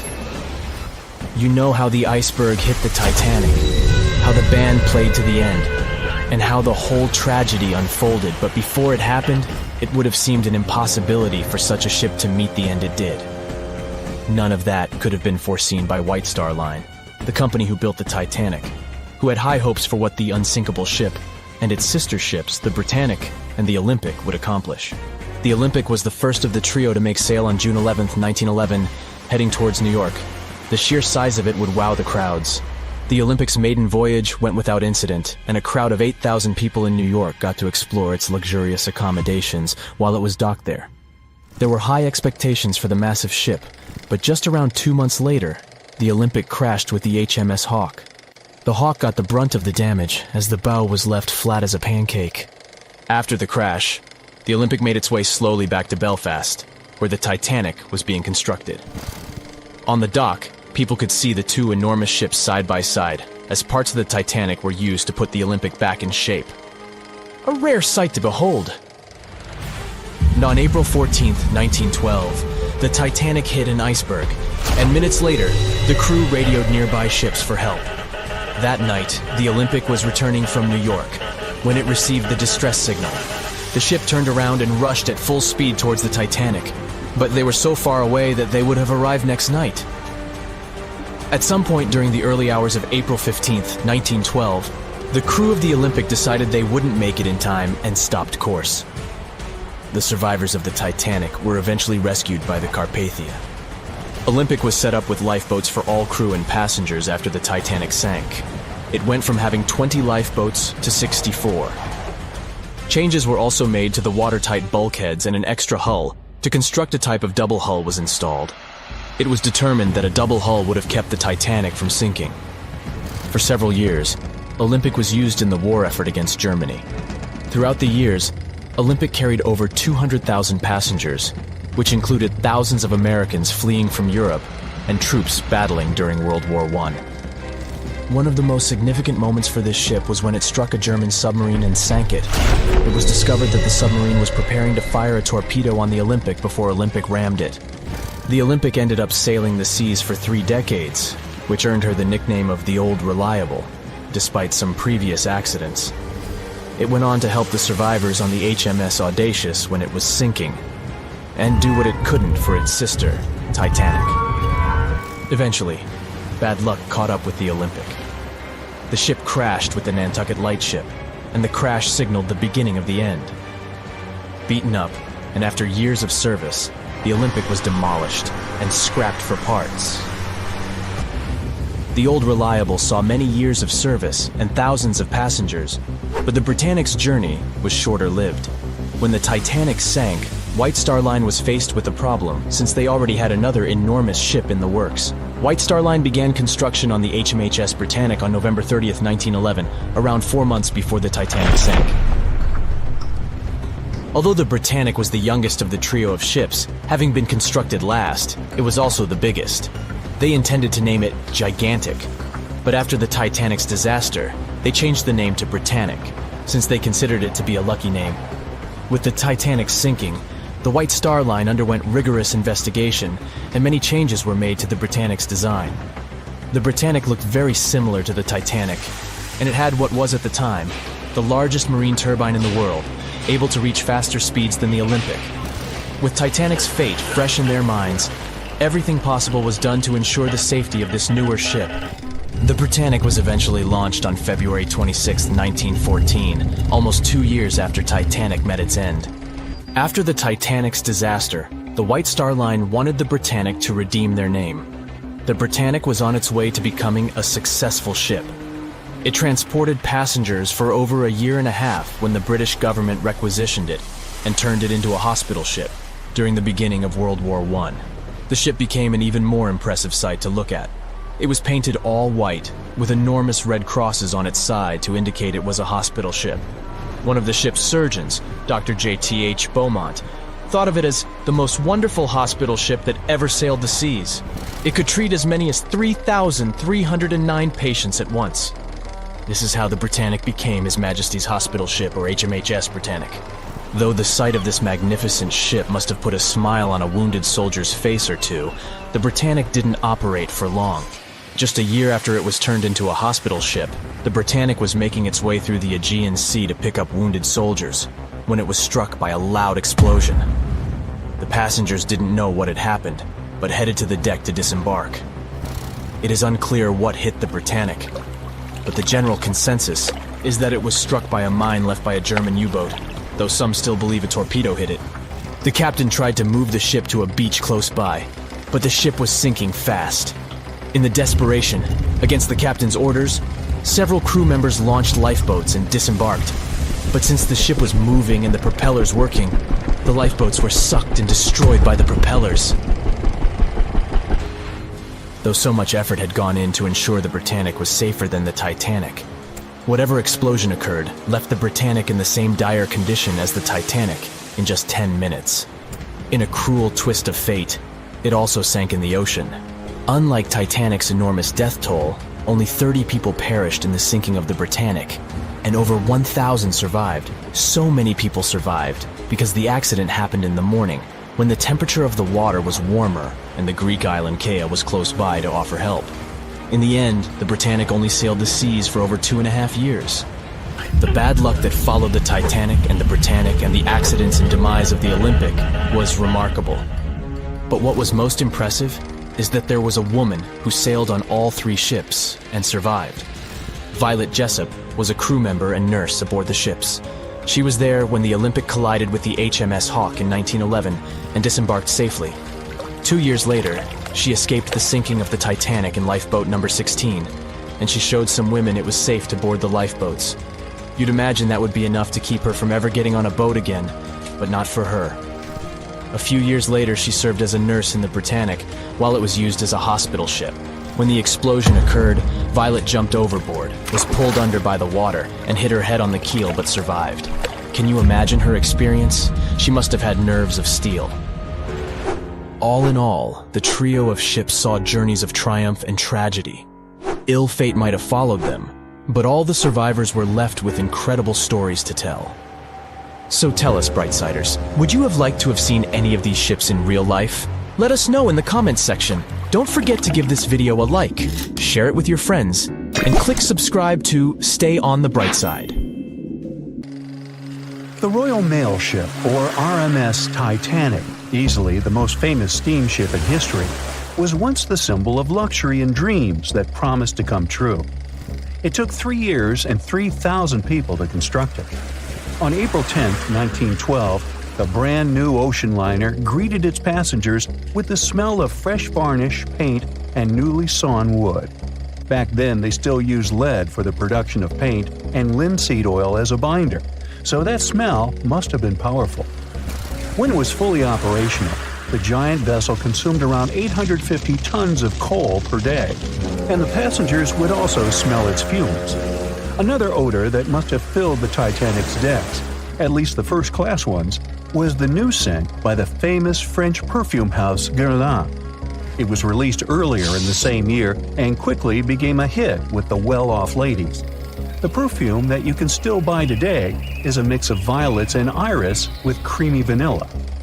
On the dramatic evening of April 14th, when Titanic only had hours to live, the unknowing waiters were serving oysters, lamb and mint sauce, roast duck with applesauce, and other delicacies to their first-class guests. The second class was filled with the smells of curried chicken, spring lamb, and roast turkey. Third-class passengers had simple gruel and biscuits that night. At 11 p.m., as the ship got dangerously close to the iceberg, the new smell added to the mix. It was a mineral odor with metallic notes. If you have ice in your fridge, you must have noticed it takes the smell of neighboring foods. The same happens to icebergs. They take on the odors of sea animals and maintain the chemical composition of the water that they're made of. If more people had known about the meaning of this particular metallic smell, they probably still wouldn't have saved the ship. But the number of people that managed to escape to safety could have been larger. Speaking of smells, in case you've ever wondered what space smells like but aren't planning to become an astronaut anytime soon, listen up. You can try out Ode to Space, an aroma that was designed by NASA decades ago. The idea of the perfume was to help astronauts prepare for their encounters with space at all levels during their training. But hold on a second, space is a vacuum, so it technically shouldn't have any smell. Yet, astronauts who have been out there remembered it as a pleasant metallic odor, something like the smell of welding fumes or burnt gunpowder. They could smell it on their spacesuits after coming back into their spacecraft. We can also guess what other planets smell like based on what their atmospheres are made of. Venus has clouds of sulfuric acid in its atmosphere, so it must smell like rotten eggs. Mars and Uranus also smell like rotten eggs, by the way. Each of the layers of Jupiter's atmosphere is made up of different chemicals.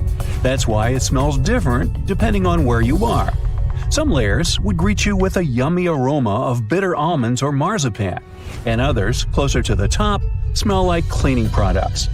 The remaining planets of the solar system are unlikely to have a distinctive scent because they're mostly odorless gases in their atmospheres. As for our natural satellite, the Moon, the Apollo astronauts claim that its dust smells like gunpowder. The fragrance of fresh-cut grass makes regular mowing it nearly worth it. But did you know that the grass isn't having a great time while you're doing it? In fact, it's sort of screaming for help.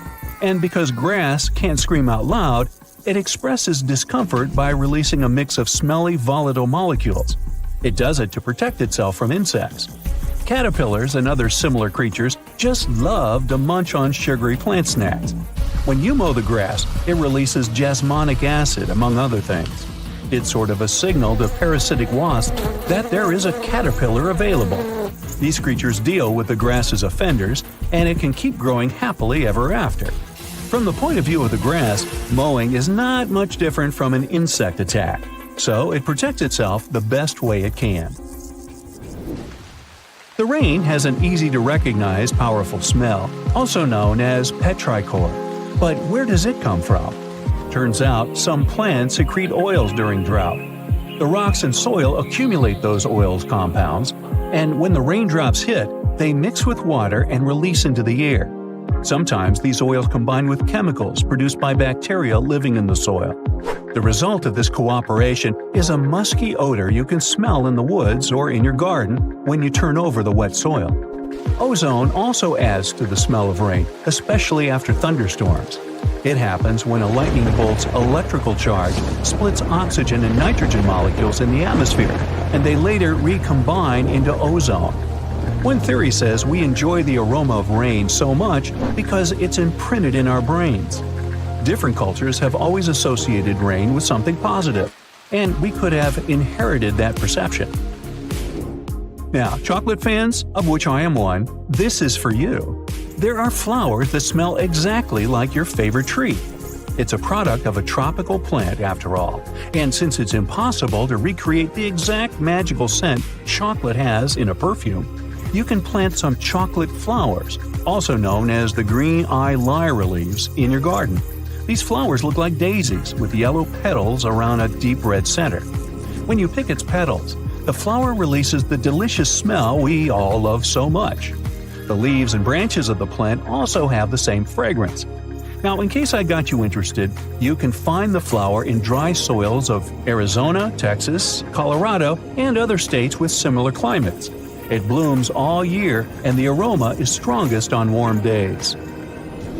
The bear cat, also known as the biturong, does not only look super cute, but also smells like buttered popcorn. Biturongs prefer to stay alone and use their aroma to mark their territory and find potential partners when they have to. Scientists tried to figure out the secret of their unusual smell and suggested it could come from secretions from the scent glands under the animal's tail. Further research showed that the popcorn smell comes from the bear cat's urine. After the animal answers nature's call, it leaves a scent trail in the trees with its tail that often gets soaked. But if the real popcorn only releases its amazing smell when it's popping under heat, how do bear cats manage to do it without a microwave? Well, the answer could be in their diet, or more likely, in the bacteria that come in contact with the animal's natural fluid. Durian is a fruit popular in Southeast Asia that smells sweet and nice to some people, but to the majority, it's a mix of rotten onions and sweaty socks. The stench is so powerful that it's banned on public transportation and hotels in some countries. The secret of durian is its 44 odor-active components. The mix is so complex that you can never tell what it's going to smell like. And despite that horrible smell, durian is considered a delicacy and is used to make mostly sweet dishes like cakes and candy. There was a smelly incident involving durian at a library in Australia. The smell of rotting fruit in a cupboard has spread across the entire building through the air conditioning system. They mistook it for gas leakage and had to evacuate around 500 students and teachers. Well, that stinks. And finally, if you've ever been to natural hot springs or went to see some geysers, you'll never forget the smell of hydrogen sulfide, or less poetically, rotten eggs. It's actually not only yucky but also highly flammable, but it can also be quite useful. Most households in Iceland use geothermal springs as a source of hot water. Although it doesn't smell fresh, it's perfectly safe to drink, and the smell doesn't stay on your body after you take a shower. So there. They said it was the most technologically advanced ship. They said it was unsinkable. And when it sank, they made a movie about it. These were the main reasons why the Titanic disaster became world famous. But unfortunately, this is not the only large-scale shipwreck. And sadly, there have been cases much worse than the tragedy of the Titanic. One of them occurred on April 27, 1865. The Sultana steamboat carried passengers and cargo daily between St. Louis and New Orleans. It was a pretty large wooden boat with 3 decks and was 260 feet long and 70 feet wide, almost twice the size of a basketball court. The ship could carry about 350 passengers, but on that unfortunate day, more than 2,000 people were on it. On April 23rd, she was making a routine voyage from New Orleans when it broke down. Something was wrong with the boiler, so the vessel docked in Vicksburg for repairs. At the port, the ship's captain, James Cass Mason, found out about an excellent opportunity to earn a lot of money. All he needed to do was to transfer a large group of former prisoners to the north. The captain agreed to do it, but the problem was that the boiler required a lot of time to repair. Mason was afraid that his competitors would take the job, so he decided to sail despite the malfunction the ship had. He patched up the holes in the boiler instead of a big repair and invited all the ex-prisoners on board. So, There was a broken boiler, an excess number of passengers, a lack of lifeboats, and not the best river conditions. Also, the captain refused to send the ex-prisoners to the hold, so they were all with ordinary passengers. There were strong chances for a shipwreck, but the greedy desire to earn more money was stronger. The Sultana went on a voyage and sailed up the river for 2 days. At this time, one of the biggest Mississippi floods in history began. The river overflowed its shores because of the flood, with the water level rising several feet. All the trees on the shore disappeared, and only the tops were sticking out of the water. The ship sailed opposite this powerful current, making the boiler work too hard. On the evening of April 26th, the Sultana arrived in Memphis, Tennessee, and they loaded even more, 120 tons of sugar and 200 passengers. She got incredibly heavy. Around midnight, the ship continued its dangerous journey. The captain sailed to barges to load a shipment of coal. At 1 a.m., the vessel left the barge. At 2 a.m., the broken boiler, unable to withstand the load, suddenly exploded. The Sultana was just 7 miles north of Memphis. Few people survived that day. The problem was that passengers trying to escape from the fire jumped into a cold river with a strong current. The Sultana disaster is considered the most tragic shipwreck in the history of the United States. The exact number of those who didn't survive is still unknown. According to various sources, this number was from 961 to 1,800 people. Don't be surprised that almost no one knows this story. There were many more survivors in the Titanic tragedy, and everybody heard about it. But the Sultana sank during one high-profile event. 12 days before the shipwreck, the country lost Abraham Lincoln. People hadn't yet recovered from this news, so no one paid much attention to the tragedy of the Sultana. Many catastrophes happened quite recently by historical standards. One of them occurred in 2002. The ferry Joola was a Senegalese vessel. The ferry sailed twice a week, mainly along the coast of Dakar, carrying passengers who traded mango and palm oil. It made daily voyages and never faced severe problems thanks to modern rescue equipment and good repair service. But one day, the ship's crew discovered a malfunction and sent the boat to port. For almost a year, Joola was in a non-working condition, awaiting repairs. But it didn't get high-quality service. After poor maintenance, the ferry set off on its last voyage. On September 26, 2002, Joola sailed between southern Senegal and Dakar, and at 11 p.m. headed toward Gambia, where a strong storm began. The wind raised high waves, but this wasn't critical for the large passenger ship unless the number of people on board didn't exceed the established norm. Joola was supposed to carry about 500 passengers, but had many more people that day. Too many passengers, poor repairs, and a strong storm caused severe problems for the ship.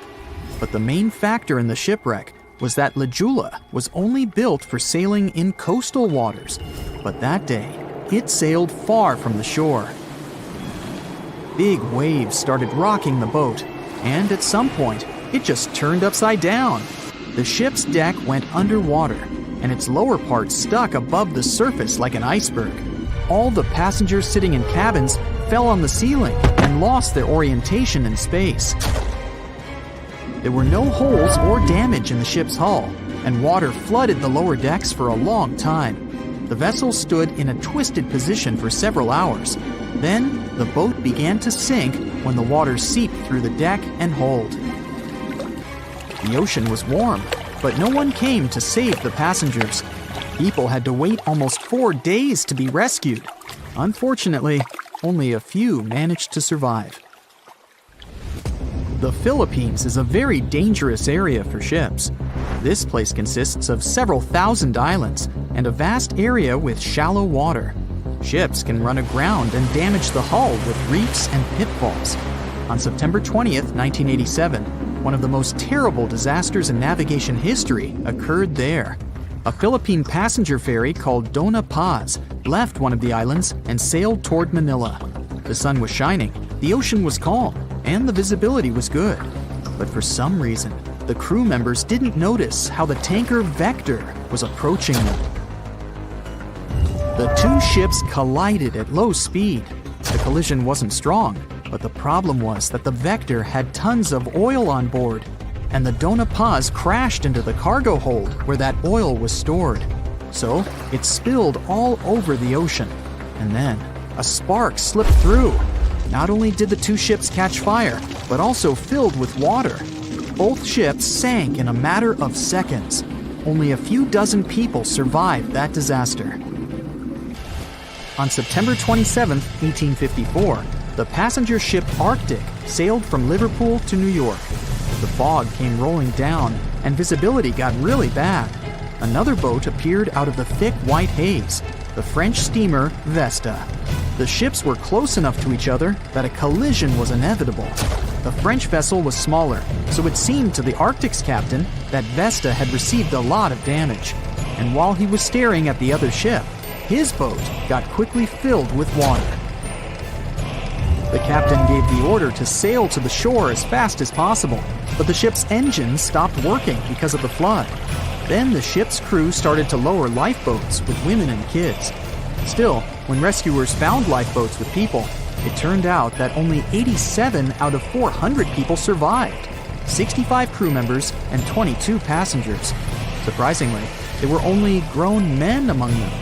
The ship's captain survived by clinging to the wreckage. All newspapers wrote about this story as one of the most terrible and shameful tragedies in navigation history. The survivors were criticized because they didn't save women and kids, and the crew members were accused of violating the law, since the safety of passengers should be higher than the safety of sailors. But despite this, none of them were brought to responsibility.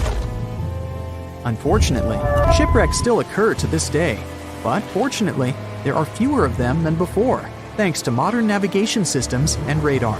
But no technology can guarantee there won't be a super strong storm or any other emergency that no one can foresee. Titanic sank on April 14, 1912, and all of the passengers' belongings and ship's paraphernalia went down into the deep, dark waters with it. These objects patiently waited to be discovered until 1985. Titanic sank fast, and there seemed to be almost nothing left from the ship. Yet divers in small submarines managed to retrieve plenty of artifacts from the wreckage. If you wonder what those surprising items look like, hey, join me. A number of museums have collections of Titanic items rescued by divers or donated by survivors and their relatives. And some of those items are even sold at auction. So if you're ready to spend a pretty penny on an exclusive artifact, hey, why not? The first artifact on my list is a pocket watch belonging to a Titanic passenger, John Chapman. John and his wife Elizabeth were on their honeymoon. When the ship hit the iceberg, Elizabeth was offered a seat on a lifeboat next to her friend Emily Richards. There was a problem, though. Mr. Chapman couldn't enter the lifeboat. Elizabeth turned to her friend Emily and said, "Farewell. If John can't go, I won't go either." Now, that's what I call true love. After a short time, the ship went under. If we step back and return to Chapman's pocket watch, we'll notice one more heartbreaking detail. Experts believe the watch stopped around the time the ship finally submerged. Do you remember the iconic scene in the Titanic movie where the ship's band continued to play while the ship was sinking? The violin, played by the real musician, was sold in an auction for $1.7 million in 2013. They say the band played Nearer My God to Thee as the ocean liner sank.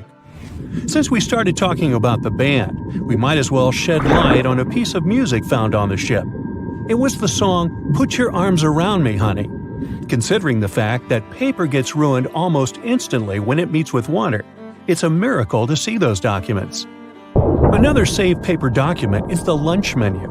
The first-class passengers wore their beautiful dresses and enjoyed their meals without knowing that it was their last lunch.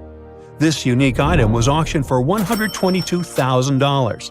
Meals were offered based on class. For instance, a first-class passenger would eat roasted turkey with cranberry sauce, spring lamb, or baked haddock. In comparison, a third-class lunch consists of stuff like rice soup, fresh bread, roast beef, and brown gravy. There were also cabin biscuits, which the passengers would eat to diminish seasickness. It wasn't just the menu. A VIP ticket was also retrieved. The ticket number is still readable, 1342. Number 5 is Edwardian perfume samples. A chemist named Adolf Saalfeld stepped onto the Titanic with various perfume bottle samples. Why did he bring these samples with him? Well, Saalfeld planned to open a fragrance store in America. 61 vials of perfume sank with the ship. Luckily, their owner managed to survive and get there safely, but his samples sank and were only rediscovered some time ago by the divers. When we accidentally drop a plate, it usually shatters into pieces. Now, there's a question. Do you think an unbroken plate can be recovered from Titanic? The answer is yes. Original White Star tableware is proof. Apparently, each class of passengers didn't just get different meals, but was also served with different types of plates. The retrieved plates have a green and brown floral motif. The edges have a gold rim, and there's a logo in the center. By the way, they're sold at auction, and you can find them online. Let's carry on with touching personal stories. The love story of Rose and Jack that we see in the movie is fictional, but the ship surely witnessed many romantic tales. Here's a love letter to prove this. The messages tell us a story about how life was on the ship during the last few days. It was written by Kate Buss on April 10th. She mentioned how seasick she felt and other things, such as she was supposed to go to dinner in a half an hour. This letter wasn't the only letter divers took to the surface. For example, there's the letter Esther Hart wrote to her little daughter Ava. It was sold at auction for £119,000. This letter is probably the last letter written on board, since it was completed only 8 hours before the tragedy. The letter is not that damaged because it was in the pocket of Esther's husband's coat. Another letter we can mention is Dr. John Simpson's letter. Those words were the last words that he wrote to his mother. Let me introduce you to Edith Rosenbaum. She was on the ship with her lucky toy pig. Edith had been severely injured in an accident before she sailed on the big ship. The toy was a present from her mother as moral support for her recuperation process. It was actually a music box in the shape of a pig. Edith used it to calm frightened young people in the same lifeboat. The next item on the list is the scout whistle of Lillian Winifred Bentham. She was a second-class passenger. On that terrible night, Lillian was in her stateroom. She didn't believe that the Titanic could sink. After all, it was the unsinkable ship. Her friend came to her and convinced her to hop into a lifeboat. Only then did she realize how serious the situation was. Moments later, she saw the ship break into 2 parts. As the lifeboat floated into the night, Lillian saw a crewman who was also rescued. Without a second thought, she wrapped the man with her fur coat. It was freezing, so she probably saved the man's life by doing that. The young man wanted to thank her for her kindness, so he gave Lillian a scout whistle. It was the whistle he used throughout the night to call for help. This pair of white gloves is one of the rarest artifacts recovered from Titanic. These cotton gloves belong to a gentleman. The owner's identity is unknown. Fabric can't last underwater for decades, but these gloves look fine, and you can still see the fine detailing and elegance. An alarm bell has also been found. Yes, that's the famous bell, the one that rang to warn people about the iceberg. Frederick Fleet and Reginald Lee were on lookout duty the night of the accident. Both of them survived. Fleet was the one who saw the iceberg before the ship struck it. What's ironic is that Fleet and Lee didn't have access to binoculars. They were stored in a locker in the crow's nest, but the key to the locker was in the pocket of a crew member who was reassigned to another ship at the last minute and didn't leave the key. They could have seen the iceberg sooner if they had had pairs of binoculars. If they had had it, the Titanic could have gotten out of the way. Divers discovered not just belongings of passengers or the crew, but also pieces belonging to the ship itself. Our next artifact is the Grand Staircase. Some parts of this iconic structure are recovered from the wreck. Turns out that this staircase became a meeting spot among first-class passengers. If they wanted to visit the Turkish baths for a spa day or eat dinner, they met at the staircase and went together. This staircase was a sign of how luxurious some parts of Titanic were. Another miraculously saved object that belongs to the ship is its plan. It was one of the most expensive artifacts sold at auction. The plan is around 30 feet wide. What else? The logometer was also discovered. It's a device used to check the sailing speed of the ship and the distance it covers. The experts say that from the start at noon on April 14th, the device logged 268 nautical miles. And there's more. A giant chunk of hull, known as the Big Piece, was also found. This fellow weighs 15 tons. The larger portholes were for the cabins, and the smaller ones were for the restrooms. This piece was found in 1994, but it was in 1998 when it was successfully taken out. After all these years spent underwater, it was swarming with sea life. Still surprisingly, the portholes still had glass. Now, let's assume you were a diver and you could only take out one of these objects. Which one would you pick? Back when it was built, the Titanic was one of the largest and most luxurious passenger ships, with high-class features like a grand staircase, a swimming pool, and a gymnasium. People thought it to be unsinkable because of its advanced safety devices. Its tragic sinking on its maiden voyage in 1912 proved it wasn't at all the case. It wasn't until 1985 that the Titanic's wreck was finally rediscovered using state-of-the-art sonar technology. Ever since, thousands of items have been recovered from the Titanic, many of them being put on display or sold for auction. Things like jewelry, a life jacket, a menu from the ship's restaurant, or even a sample square of carpet from the first-class stateroom have all baffled the public and told stories of the many on-board people.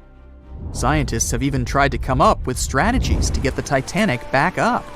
Not because they want to put it up for display, but so it can be properly studied, and more importantly, to stop it from getting more and more damaged at the bottom of the ocean. Some have suggested filling the wreck with ping-pong balls to make it float, while others even considered injecting it with 198,000 tons of Vaseline. Another creative solution was proposed, the idea of using a giant claw or scoop to lift the Titanic. Nobody came up with this device. Using 500,000 tons of liquid nitrogen to trap it in an iceberg that would float to the surface was also considered, but all these potential strategies had to be eventually let go, since the Titanic is way too fragile to ever be recovered.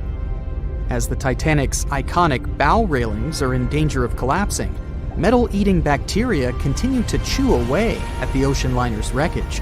An undersea exploration company plans to gather data about the ship's deterioration in annual expeditions. They hope this will help them learn more about the Titanic, and also more about the ecosystem that shipwrecks create. The over 100-year-old ocean liner is also being damaged by deep-sea currents daily. Some experts predict that the ship could disappear in a few decades due to holes in its hull. The deck that passengers crowded on as the ship sank has caved in. The gymnasium near the grand staircase has also fallen in, and a 2019 expedition found that the captain's bathtub, which became visible after the outer wall of the captain's cabin fell away, is no longer there. Those annual expeditions also gather data about the creatures living at the site, including crabs and corals. Surprisingly, many species have only been seen there at the Titanic wreck, so scientists are curious to find out more about them. The most famous out of all these creatures is the Halomonas titanicae. It's a bacteria, and it was discovered on the wreckage of the Titanic. What's interesting about this creature is that it's able to thrive in extremely salty environments. It's also been resistant to several antibiotics, unlike other types of bacteria. It's probably because of this superbacteria that the deterioration of the ship's iron hull happened so fast. The expedition will also look at the debris field and its artifacts. On the site, there are still traces of little personal items like clothes and luggage. One of the most interesting stories about Titanic artifacts is that of the passengers' shoes. Most of the Titanic items that have been lost at sea deteriorated or disappeared completely. But not the shoes. They seem to be able to resist the harsh conditions. On top of that, the leather in most shoes is perfectly preserved, probably because of tannin, a substance used in the tanning process of leather. It helped the shoes resist the damaging bacteria found underwater. All this exploring might have gotten you all excited. If that's the case, I have some good news to share. You might even be able to join the expeditions. To personally explore the Titanic, you have to plan ahead and apply to be a mission specialist with OceanGate, the company responsible for the journey. However, this experience does come with a high price tag of $250,000. Despite the cost, this once-in-a-lifetime experience is in high demand because of the limited spots available. If you can afford the exploration, you will have the chance to collaborate with renowned specialists in marine biology, oceanography, the Titanic, DNA, and the deep ocean. Accommodations and meals on the dive support vessel are also included, as well as training and guidance from specialists before and during the mission. Lastly, you don't even need to bring your own gear, as the expedition equipment is included as well. Sure, ships have evolved and modernized over the years, and these days we have technology that is way better than that available on the Titanic. But this ship remains an amazing piece of history because of its many unusual features, like the fact that the Titanic's whistle was loud enough to be heard over 11 miles away, or the fact that the ship's hull was painted with a special mixture of red lead and linseed oil, which was believed to be effective in preventing the growth of seaweed and other marine organisms. However, despite popular belief, the ship's iconic fourth smokestack was not functional and was only used for ventilation and aesthetics. Probably one of its biggest flaws was its number of lifeboats.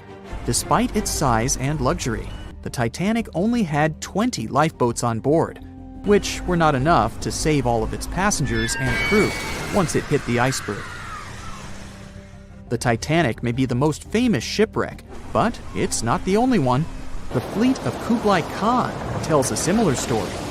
This one was a large naval force commissioned by the Mongol ruler Kublai Khan in the 13th century. The fleet was intended to travel to Japan and establish the Mongols as powerful rulers in the region. However, in 1281, the fleet was supposedly caught in bad weather and was seriously damaged, with many ships being destroyed. Legend has it that the fleet was torn down by a massive typhoon that came to be known as the kamikaze, or divine wind.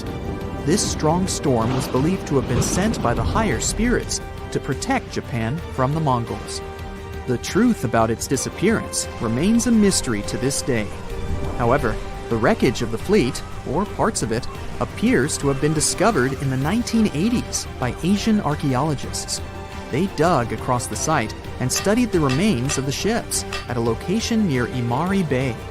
The shipwreck is, to this day, considered to be an important archaeological discovery. That's because it informed us how well prepared the Mongols were back in the day in terms of their ships. Another tragic story is that of the RMS Empress of Ireland. This was a British passenger ship that operated until May of 1914. This is when the ship was sailing from Quebec City to Liverpool, but it ran into the Norwegian collier SS Storstad in the fog off the coast of Rimouski, Quebec. The collision caused a large hole in the side of the Empress of Ireland, and the ship began to quickly take on water and sink. The crew and passengers were caught off guard, and many were unable to evacuate in time. In total, 1,012 people were lost in the disaster, making it one of the worst maritime collisions in Canadian history. Rescue efforts were hampered by poor visibility and the fact that many of the lifeboats were damaged or unusable. Only 465 people survived the sinking, and many of them were rescued by the Storstad, which had remained in the area despite its damage. The sinking of the Empress of Ireland was a national tragedy in Canada, and it led to changes in maritime safety regulations and the establishment of a Coast Guard. The ship still lies at the bottom of the St. Lawrence River, where it has become a popular dive site for enthusiasts.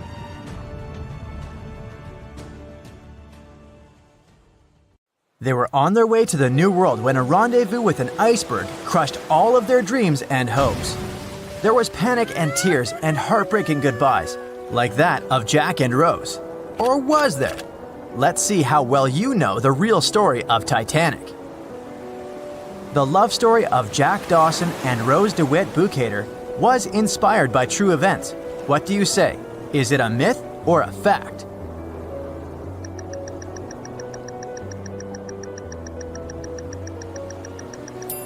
The most emotional Titanic love story was actually all made up by the screenwriter and director of the famous movie, James Cameron.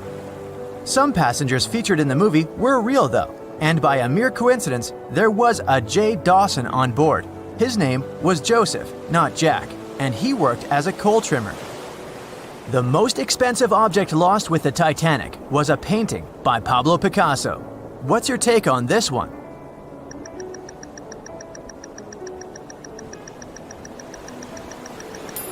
It's a myth.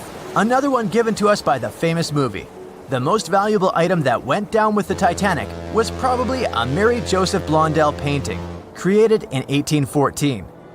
Some other valuable items were a violin that belonged to Wallace Hartley, the musician who insisted that they had to play till the very last moment. There was also a 1912 Renault Type CB Coupe de Ville that would now cost millions of dollars, a handwritten manuscript by Joseph Conrad, first edition essays by Francis Bacon, 5 Steinway grand pianos, and, of course, some fine china plates and cups, and first-class passengers' jewelry. The Titanic was the largest and the most luxurious passenger ship of its time. Does it sound real to you?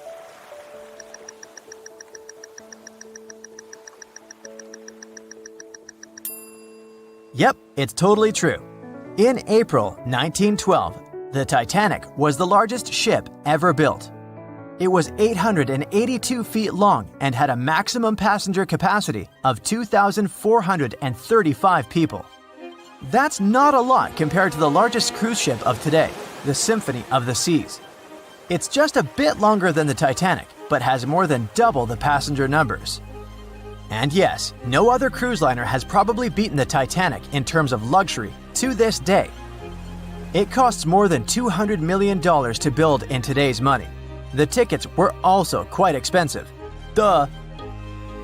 First-class tickets ranged in price from $1,700 in today's money for a berth up to $50,000 for one of the 2 parlor suites. Second-class tickets were $700. Third-class passengers had to pay between $170 to $460. Most of the passengers of the unsinkable ship managed to survive. True or false?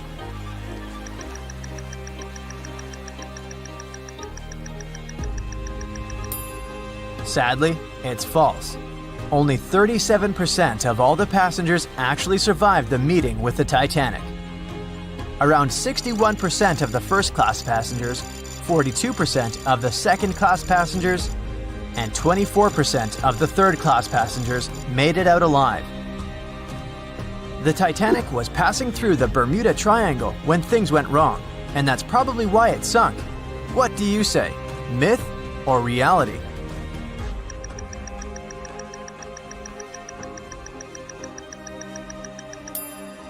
It's 100% a myth. The Titanic never even came close to the Bermuda Triangle. The liner sank about 400 miles south of Newfoundland, which is a huge distance to the north of Bermuda, the infamous area where ships and planes disappear without a trace. We might have the moon to blame for the sinking of the Titanic. True or false?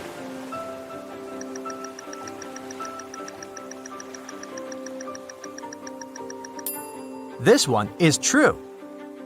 The moon heavily affects the tides on Earth. The closer the moon is to the Earth, the stronger the tides are because of the increasing gravity of our satellite. Back in 1912, the moon was so close it made several glaciers in Greenland break apart. Massive chunks of ice that broke off from the glaciers started floating south. The supermoon event came just 6 minutes after a spring tide, the alignment of the moon, the sun, and the Earth that makes their combined gravity reach its peak twice a month. And the day before, our planet had come the closest to the sun that year, which made the gravity even stronger. This mixture of events created perfect conditions for one of the most powerful tides in history. Icebergs breaking off from Greenland's glaciers drift off to the coastal waters of Labrador and Newfoundland, where they often run aground. To move on, they need to either melt and become lighter or catch a high tide that would carry them further. The 1912's tide was as high as it gets. So they shifted many shipping routes south because of the huge amount of icebergs. But not the Titanic, of course, as they believed it was unsinkable. It took 4 hours and 40 minutes for the Titanic to sink. What do you say?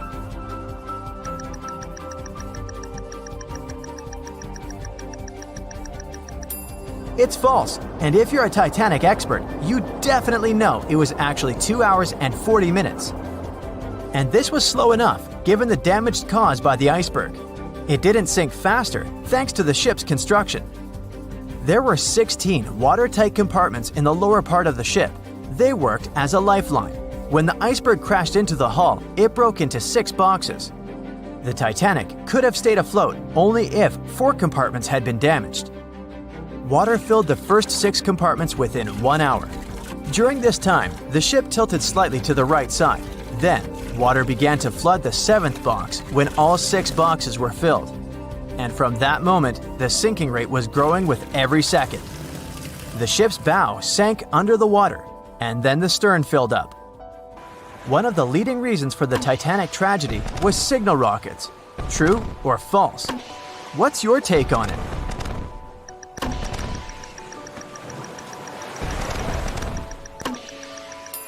This one is true. When any ship sinks, the crew members must release red flares. It's a signal to all nearby ships that someone is in trouble. But for an unknown reason, someone put white lights in the Titanic's rocket box. When the ship crashed into an iceberg, the crew members released white flares. Another ship, SS Californian, was nearby at the time. Its captain knew the Titanic was going through a dangerous iceberg area. The crew of this ship didn't see the Titanic in the dark, but they noticed white rockets. Radio communication between the vessels didn't work. The SS Californian operator turned off the receiver. The Californian captain felt that something was wrong, so he sent a Morse lamp signal to the Titanic. But it was too late. The ship was already underwater, so no one could respond. Another ship, Samson, was sailing alongside the Titanic. It drifted with lights off since it was catching seals, and that's not legal. When the captain saw the Titanic's white rockets, he thought it was the Coast Guard. So Samson sailed away as fast as they could. They realized they had abandoned the drowning passengers once they made it to Iceland and learned the horrible news. In 1996, one expedition managed to raise the Titanic from the ocean floor. Do you believe it?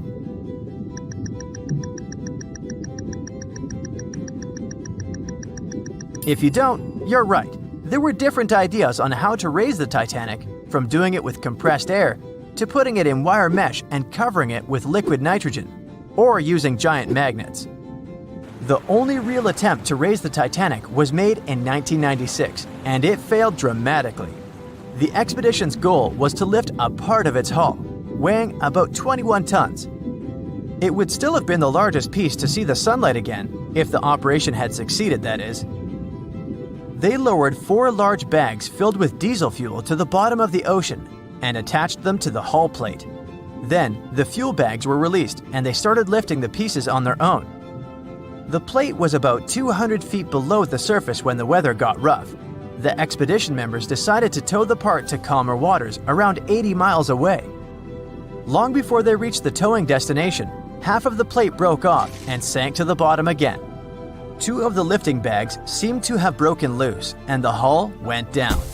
The Titanic will most likely crumble to dust halfway up if someone tries lifting it again. So, how many correct answers do you have? Let me know in the comments below. A beam of electric light pierces the darkness over the calm waters of the Atlantic Ocean. The Titanic is quietly making its way through the waves, its passengers asleep, when suddenly a monstrous white shape is caught in the light beam. The fateful iceberg is about to rend the side of the legendary ship.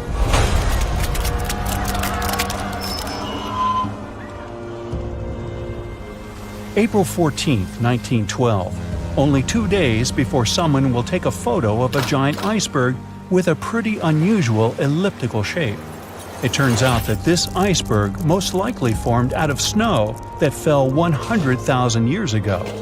Researchers used computer modeling to figure out its origin. They used data from 1912 and added some new information about winds and ocean currents. They concluded that the iceberg was probably a part of a small cluster of glaciers in southwest Greenland.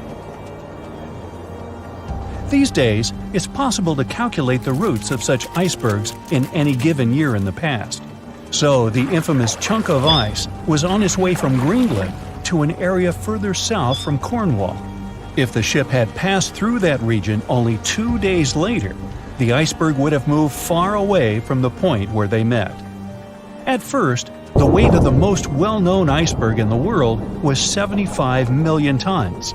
With time, it started to slowly melt away. And when it sank the Titanic, its weight was only 1.5 million tons. By the time of the collision, it had probably been melting for months, but it was still a true monster. When the Titanic sank, the iceberg was 400 feet long, and more than 100 feet of its surface was above the water. Some people believe it was a supermoon that caused the Titanic to sink. That night, there was a rare lunar event. It hadn't happened for 1,400 years. In normal conditions, the iceberg wouldn't have traveled so far south without melting and losing the largest part of its mass. But the supermoon could have been the reason for an unusually high tide that pulled the iceberg away from the glacier way faster than usual. There's a specific type of bacteria that slowly consumes the remains of the Titanic. Salt corrosion, ocean currents, freezing temperatures, plus this rust-eating microorganism might consume the entire wreckage. American actress Dorothy Gibson was aboard the Titanic. She survived, and when she arrived in New York, she started filming a movie called Saved from the Titanic almost right away. The movie was released only a month after the Titanic sank, and in the movie, she even wore the same shoes and clothes she had during the actual disaster. The movie was a big success at that time, but the only known copy was destroyed in a fire. 14 years before the Titanic sank, a novella called Futility had been published, and it seemed to have predicted the whole event. The plot centered around a fictional ship called the Titan that sank during its voyage. The Titan was almost the same size as Titanic, and they both went to the bottom in April. The reason was hitting an iceberg, too. Both the real and fictional ships were described as unsinkable, and both of them had the legally required number of lifeboats, which, as it turned out later, were nowhere near enough. We've seen it in the movie, but there were some real-life love stories happening on the Titanic, too.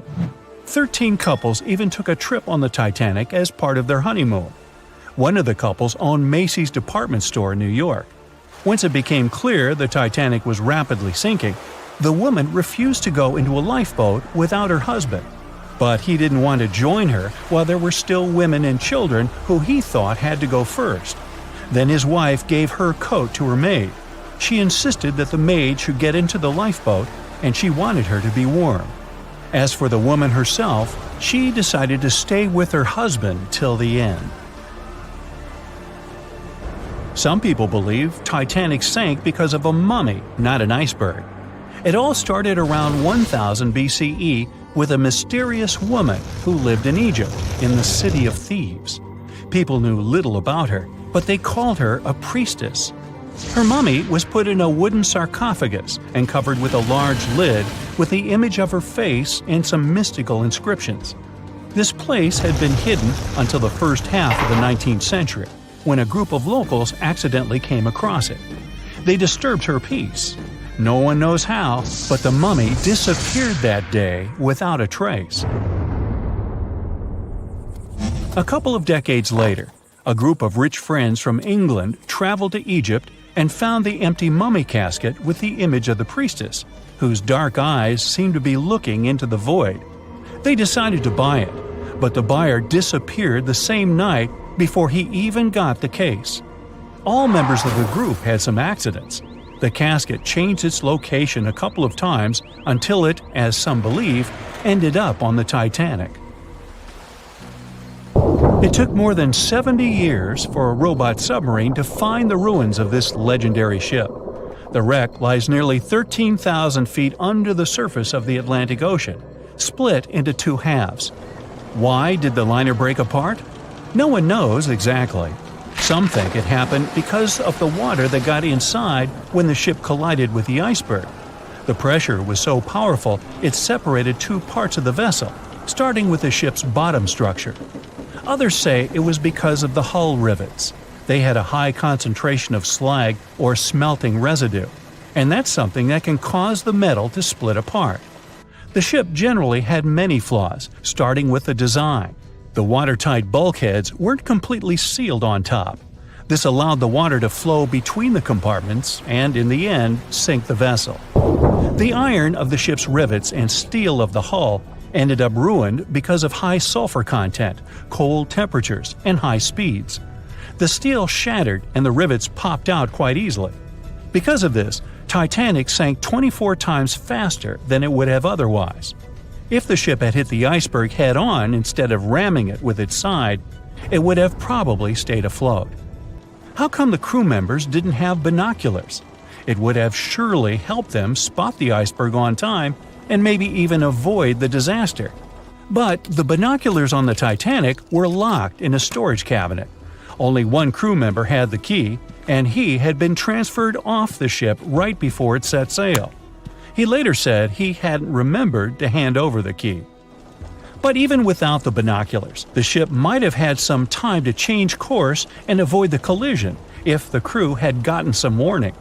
But that's the thing, someone did warn them. About an hour before the incident, a ship that was relatively close to Titanic, the SS Californian, sent a message to inform them it had stopped because of dense ice field. But the warning never got to the Titanic's captain. Some experts say it was because the radio operator didn't think it was that urgent. And later, the SS Californian said they didn't get a call for help from the Titanic because their radio operator was off duty.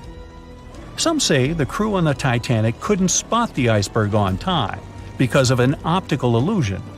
Atmospheric conditions that night probably caused super refraction, which could have camouflaged the berg. After all, no one actually saw the iceberg until it was too close to the ship to somehow avoid the crash. Not even a whole minute passed between the moment they saw the iceberg and the collision. It was only 37 seconds, and it took Titanic 2 hours and 40 minutes to disappear below the ocean's waves.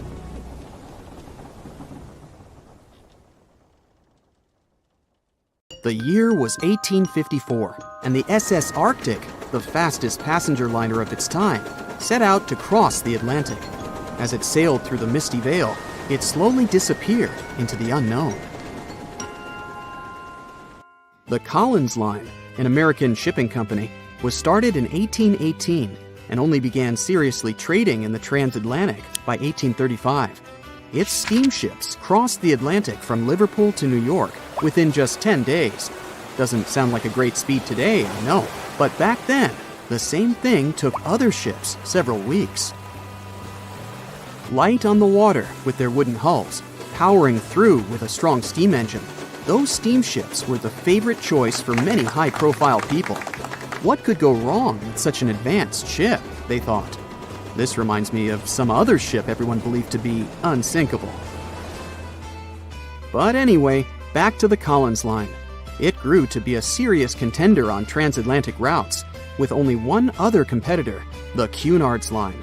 It was a British company also aiming to be the main force through the Arctic Passage. In 1835, the company received a new ship that traveled to Liverpool and came back to New York with the largest cargo ever at that time. From then, the Collins Line was steadily growing. It seemed like there would only be future successes for it. Unfortunately, their lavish ships became costly to run with the amount of coal used. Massive power, along with weak wooden hulls, meant they needed many repairs after each voyage. So, every trip ended up being expensive. But since the ships were safe and had a great reputation, people were willing to pay the price, and the company was definitely not in crisis. They had achieved something no one had managed to do before them. Like I told you, their ships crossed the Atlantic in a whopping 10 days, and Edward Collins, the owner, was very determined to maintain the pace. Their 5 ships easily outran the Cunard's line of only 3. With this great praise, it provided more attention. Though the Cunard's ships were slower with their iron hulls, they believed there was still profit, regardless of how slowly they sailed. Among Collins' ships, the Arctic, the third of them to be launched, was the largest, reaching 284 feet long, with 2 side-lever steam engines, each with 1,000 horsepower. The paddle wheels made 16 revolutions a minute when at full speed. At the time of its launch, the press called it the most stupendous vessel ever constructed in the United States. But glamour and fame couldn't avoid what would come next. On the 27th of September, the Arctic was on its journey from Liverpool to New York, continuing a speed pace through the thick fog. It's possible that by that moment, after 4 years of record-breaking trips, the crew became overconfident with their sailing and the ship. Going only 50 miles from Newfoundland, they carelessly continued through the fog with no radio contact, sonar, or any other form of identifying objects, equipped only with Morse code. A smaller ship, the SS Vesta, which operated as a fishing vessel, often worked around Newfoundland. It was passing through the same path as the Arctic and crashed into its side. Shocked by the collision, the captain of the Arctic offered help to the much smaller Vesta, but it was soon clear that the damage that seemed minor on the Arctic was far worse. Beneath the waterline, a hole was letting water into the hull. The cost of the much faster wooden hull now seemed less valuable. They steered toward land, trying to plug the holes, but they weren't doing so well, and the seawater continued to pour in, filling up higher and pushing the ship down. And finally, once the engine room was full, it put out the boilers, taking away the massive power the Arctic was once legendary for. They moved slowly until coming to a complete stop. The ship continued to sink, and the order was to abandon it. At the time, maritime law allowed for the Arctic to carry only 6 lifeboats, only capable of saving 180 people. The crew and some of the passengers managed to push their way aboard and took most of the seats on those boats. Things were pretty wild, and everyone forgot about their manners, not letting the ladies and the youngest ones board first. It took 4 hours for the Arctic to sink. 150 crew and 250 passengers were on board. Those that weren't able to find a lifeboat made a desperate attempt to build their own rafts from parts of the ship. 2 days later, only 3 boats made it safely to the shore. The other 3 were never found. Believe it or not, the rescue party also saved some people that had been clinging to the wreckage for 2 days. Unlike the crew, the captain went down with the Arctic, but amazingly survived. He would be only one of 85 people that made it, out of the 400 on board. When the news arrived 2 weeks later, the public responded with great sadness to the losses. Great anger soon followed towards the poor safety measures in the crew. The press published demands to change the laws for more lifeboats. It only made sense to have enough for every person on board a ship. But they ignored those requests. This neglect would lead to more disasters in the future. Enough lifeboats would only come into maritime law some 60 years later, after the disaster of the Titanic.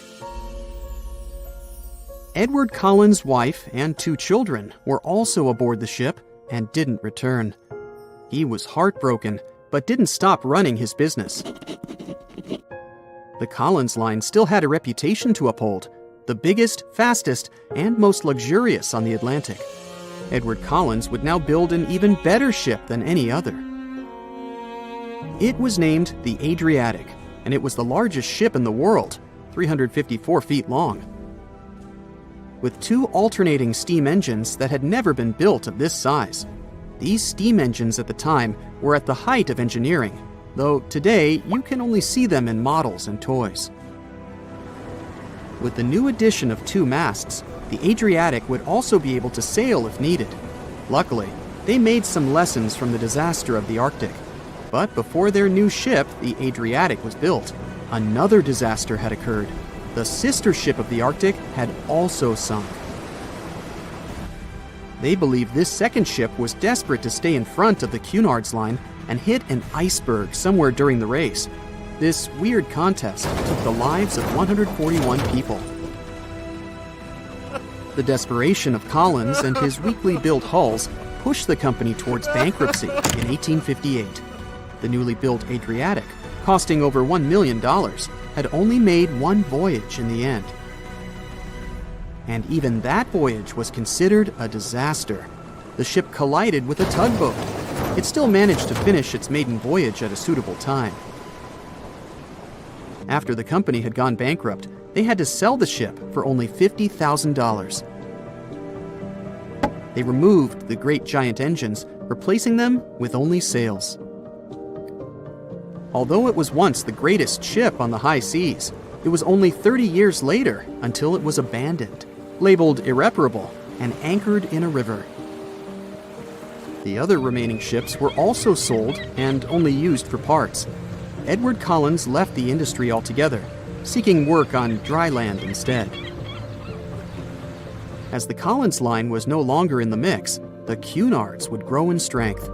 Without competition, they would win the Blue Ribbon for the next 30 years, and 180 years later, after producing hundreds of ships. They still have a constant presence on the seas as they provide transatlantic crossings, world voyages, and leisure cruises. To this day, the Cunard line is the only one to run ships between Europe and America, and it's great proof that it's not always the fastest that's the best. Staying in the water that's 70 degrees Fahrenheit for a long time definitely won't do your health any good. A water temperature of 50 degrees Fahrenheit is a nightmare. It feels much colder than the air of the same temperature. The passengers of the Titanic were in 28 degrees Fahrenheit water. Can you imagine how cold it was? Even the iceberg that the Titanic met was warmer. The water didn't freeze because of the high salt content. But what if the temperature had been higher? What if the Titanic had sunk in warm water, say 120 degrees Fahrenheit? Theoretically, this could have happened had the waters of the North Atlantic met a warm undercurrent from the southern part of the ocean on disaster day. But this heat wouldn't have been enough. The ocean area is too vast, and the temperature is too low at night. The warm undercurrent alone wouldn't have made a difference for people who were overboard. But if the Titanic had sunk in another place at one particular moment, perhaps then all people could have been saved, thanks to an incredible natural phenomenon. Now, on board everybody, our voyage to a parallel universe begins. It's a moonless night on April 14th through 15th. The Titanic crashes into an iceberg. Icy water floods the lower decks. The captain sends a distress signal. The nearest rescue ship, Carpathia, is 58 miles away from the sinking Titanic. At maximum speed, Carpathia will get there in 4 hours. That's quite long, even in warm tropical waters, since your body loses heat anyway. The Titanic begins to sink. The crew downs lifeboats. Some of the passengers jump overboard. The ship is going under the water. There are no boats left, so you jump along with other passengers. It feels as if you got inside a huge iceberg. The water is so cold that it's hard for you to move. You can't even scream because there's no air in your lungs. But at this moment, you feel a pleasant warmth coming from the depths. The heat rises above your knees and waist, then reaches your neck. Finally, you regain control of your muscles and can breathe deeply. You notice that all the other passengers feel the same warmth. The water becomes a little hot. It makes you happy, but in a moment, Horror replaces your delight. The ocean begins to foam, and not because of the high temperature, but because something is rising from the ocean floor. You hear a heavy, low sound coming from the depths. It's not a sinking Titanic, but something bigger. You can see a huge iceberg nearby. It's melting, and a huge chunk is breaking off from it. A million bubbles appear on the surface. Then you feel something hit you in the leg. Thousands of strange lightweight rocks are rising from below. There are also massive plates among them. People use them as lifeboats. You climb on one of those rocks and look at the ship. It doesn't sink, since all the water is bubbling and pushing the vessel up. You take one of the small rocks and understand everything. It's pumice. An underwater volcano has woken up right under the ship. Thousands of tons of volcanic rock are floating to the surface. When it erupts, its magma shakes the entire space, heats the water, and destroys the seabed. But it doesn't result in anything destructive on the surface. The enormous pressure of hundreds of millions of gallons of water suppresses the volcano's power. Molten rocks of the Earth's crust are pressed against the seabed, and pumice rises to the surface. And here's why it happens. The upper part of Earth consists of many solid parts, tectonic plates. These plates collide with each other and divide. And when one part separates from another, the magma immediately comes up. So, all volcanoes are these unstable fault sites. If the Titanic had sailed over one of these areas during an eruption, many passengers would have been saved. Back in the parallel universe, you notice the Titanic starts sinking again. The water is no longer bubbling. The volcano has gone out. In a matter of seconds, the ocean turns icy again. Fortunately, you have your pumice lifeboat. This is enough to wait for rescuers. But let's imagine a situation with no underwater volcano and an iceberg. A situation when the water was warm from the very beginning. One of the engines in the motor compartment of the ship breaks down. Several pipes burst because of increased pressure, and now there's a crack in the ship's body. Water is filling the lower decks. The ship is sinking. People evacuate on lifeboats. There's less panic since the night is warm and no one is freezing. Each passenger gets a life jacket. The ship is breaking. You understand that you have to jump. The Titanic goes underwater. Many passengers fall overboard in horror. They dive into the dark ocean and immediately come to the surface. Panic and complete chaos take over. The ship disappears in the dark, and finally, it's all silent. A few minutes pass, and you notice there's no panic at all. The water is warm. Almost all passengers have life jackets. Someone is floating on the wooden ship wreckage. After a couple of hours, the water no longer seems so comfortable. The ocean takes away your body heat. To keep warm, passengers swim closer to each other in a tight circle. Yeah, now it's quite possible to wait for another couple of hours till the rescuers come. People on lifeboats sail closer and take those who freeze on board. Passengers take turns, 20 minutes in the water, then 20 minutes in boats. It's essential not to take your clothes off. Even a wet outfit helps keep your body warm for longer. And when it seems that everyone is saved, somebody screams. A girl in a boat looks scared. She trembles with fear and points her finger into the black water. Passengers try to see what's there and notice a triangular fin. 1, 2, 3. There are so many of them!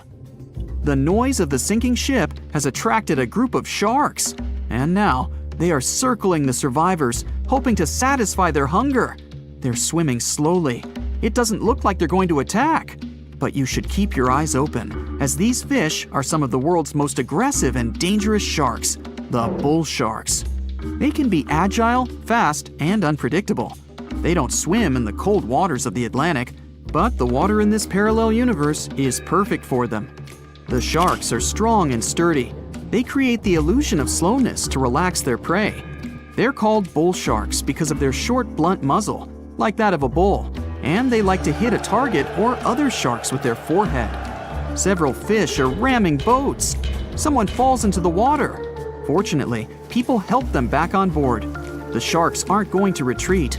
Chaos and panic ensue. People are screaming and splashing the water with paddles to scare away the fish, but it doesn't help. One of the sharks opens its toothy mouth and clings to a boat. At this moment, you notice more fins nearby. A pack of great white sharks arrives at the party. They are some of the most dangerous animals on the planet. They're big, fast, and strong, and their 300 triangular teeth lined in several rows are sharp as blades. Great white sharks swim around the boats and scare away the bull sharks. You fall off the boat and see a big fin approaching you. Fear awakens the survival instinct in you. You're trying your best to swim away from the shark as far as possible. Of course, it's useless, since the shark is much faster and will definitely catch you. You feel your foot touching the shark's nose. The other foot gets into the toothy mouth. You scream in horror. After a second, the shark lets you go. Great white sharks rarely attack people. If they bite, it's just to test you. After all, the shark's favorite prey is seals. It simply loses interest if it realizes you aren't a seal. But if the shark is starving, it doesn't matter to it what kind of prey you are. Lucky for you, this one is not like that. Those survivors in the boats have almost nothing to fear either. Great white sharks don't attack them. They can push boats slightly, but only to test them. The great white shark is swimming away from you. But a bull one appears, and it looks like it's hungry. The shark is swimming towards you, opens its mouth, and a loud ship horn penetrates the water. This is the RMS Carpathia that has come to the rescue. All the sharks swim away scared. All passengers are saved. Back in our universe, another ship that had been nearby could have saved the passengers much earlier. But that's another story. It was September 12, 1990. In those times, way before instant messaging and Zoom calls, a little girl was looking for pen pals. Zoe was aboard a ship from England to Belgium on vacation with her parents. She was only 10 years old at the time, but was a very clever schoolgirl. She took a piece of paper and started putting some words together. She introduced herself, then wrote about how she liked ballet and playing the flute and the piano. Of course, she couldn't help but mention her two adored pets, a little hamster she called Sparkle and her fish Speckle. She also put down the address at which she could be reached in case someone was interested in writing back to her. But alas, she was at sea. Who could she send this message to? An interesting idea came to her mind. She carefully placed her letter in a plastic bottle, tightly closed the lid to protect it from the water, and threw it into the sea.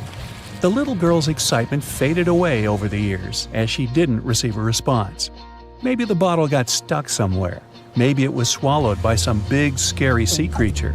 Or maybe the water actually poked through the plastic cap and destroyed her message. Many years later, on Christmas, a letter for Zoe was received at her parents' house under her maiden name. The postage signaled that the message was from Europe. It was from a Dutch couple, Piet and Jacqueline Leteau, who had found her delicate bottle and were very considerate to write back. They pointed out that they had found the letter among the debris thrown at the shore by the sea. Zoe's letter had been stranded for a staggering 23 years at sea and traveled for more than 350 miles to reach its final destination near Rotterdam in the Netherlands. That's quite a voyage for a small plastic bottle. A story similar to that of Zoe is the strange connection between two little boys. A little German boy named Frank Uzbek was on a boat traveling to Denmark when he got the same idea as Zoe. He was 5 years old at the time he put together a message and threw it into the unknown. The year was 1987. He got his response years later when he was 29. His letter, just like the one Zoe would send a couple of years later, had been at sea for 24 years.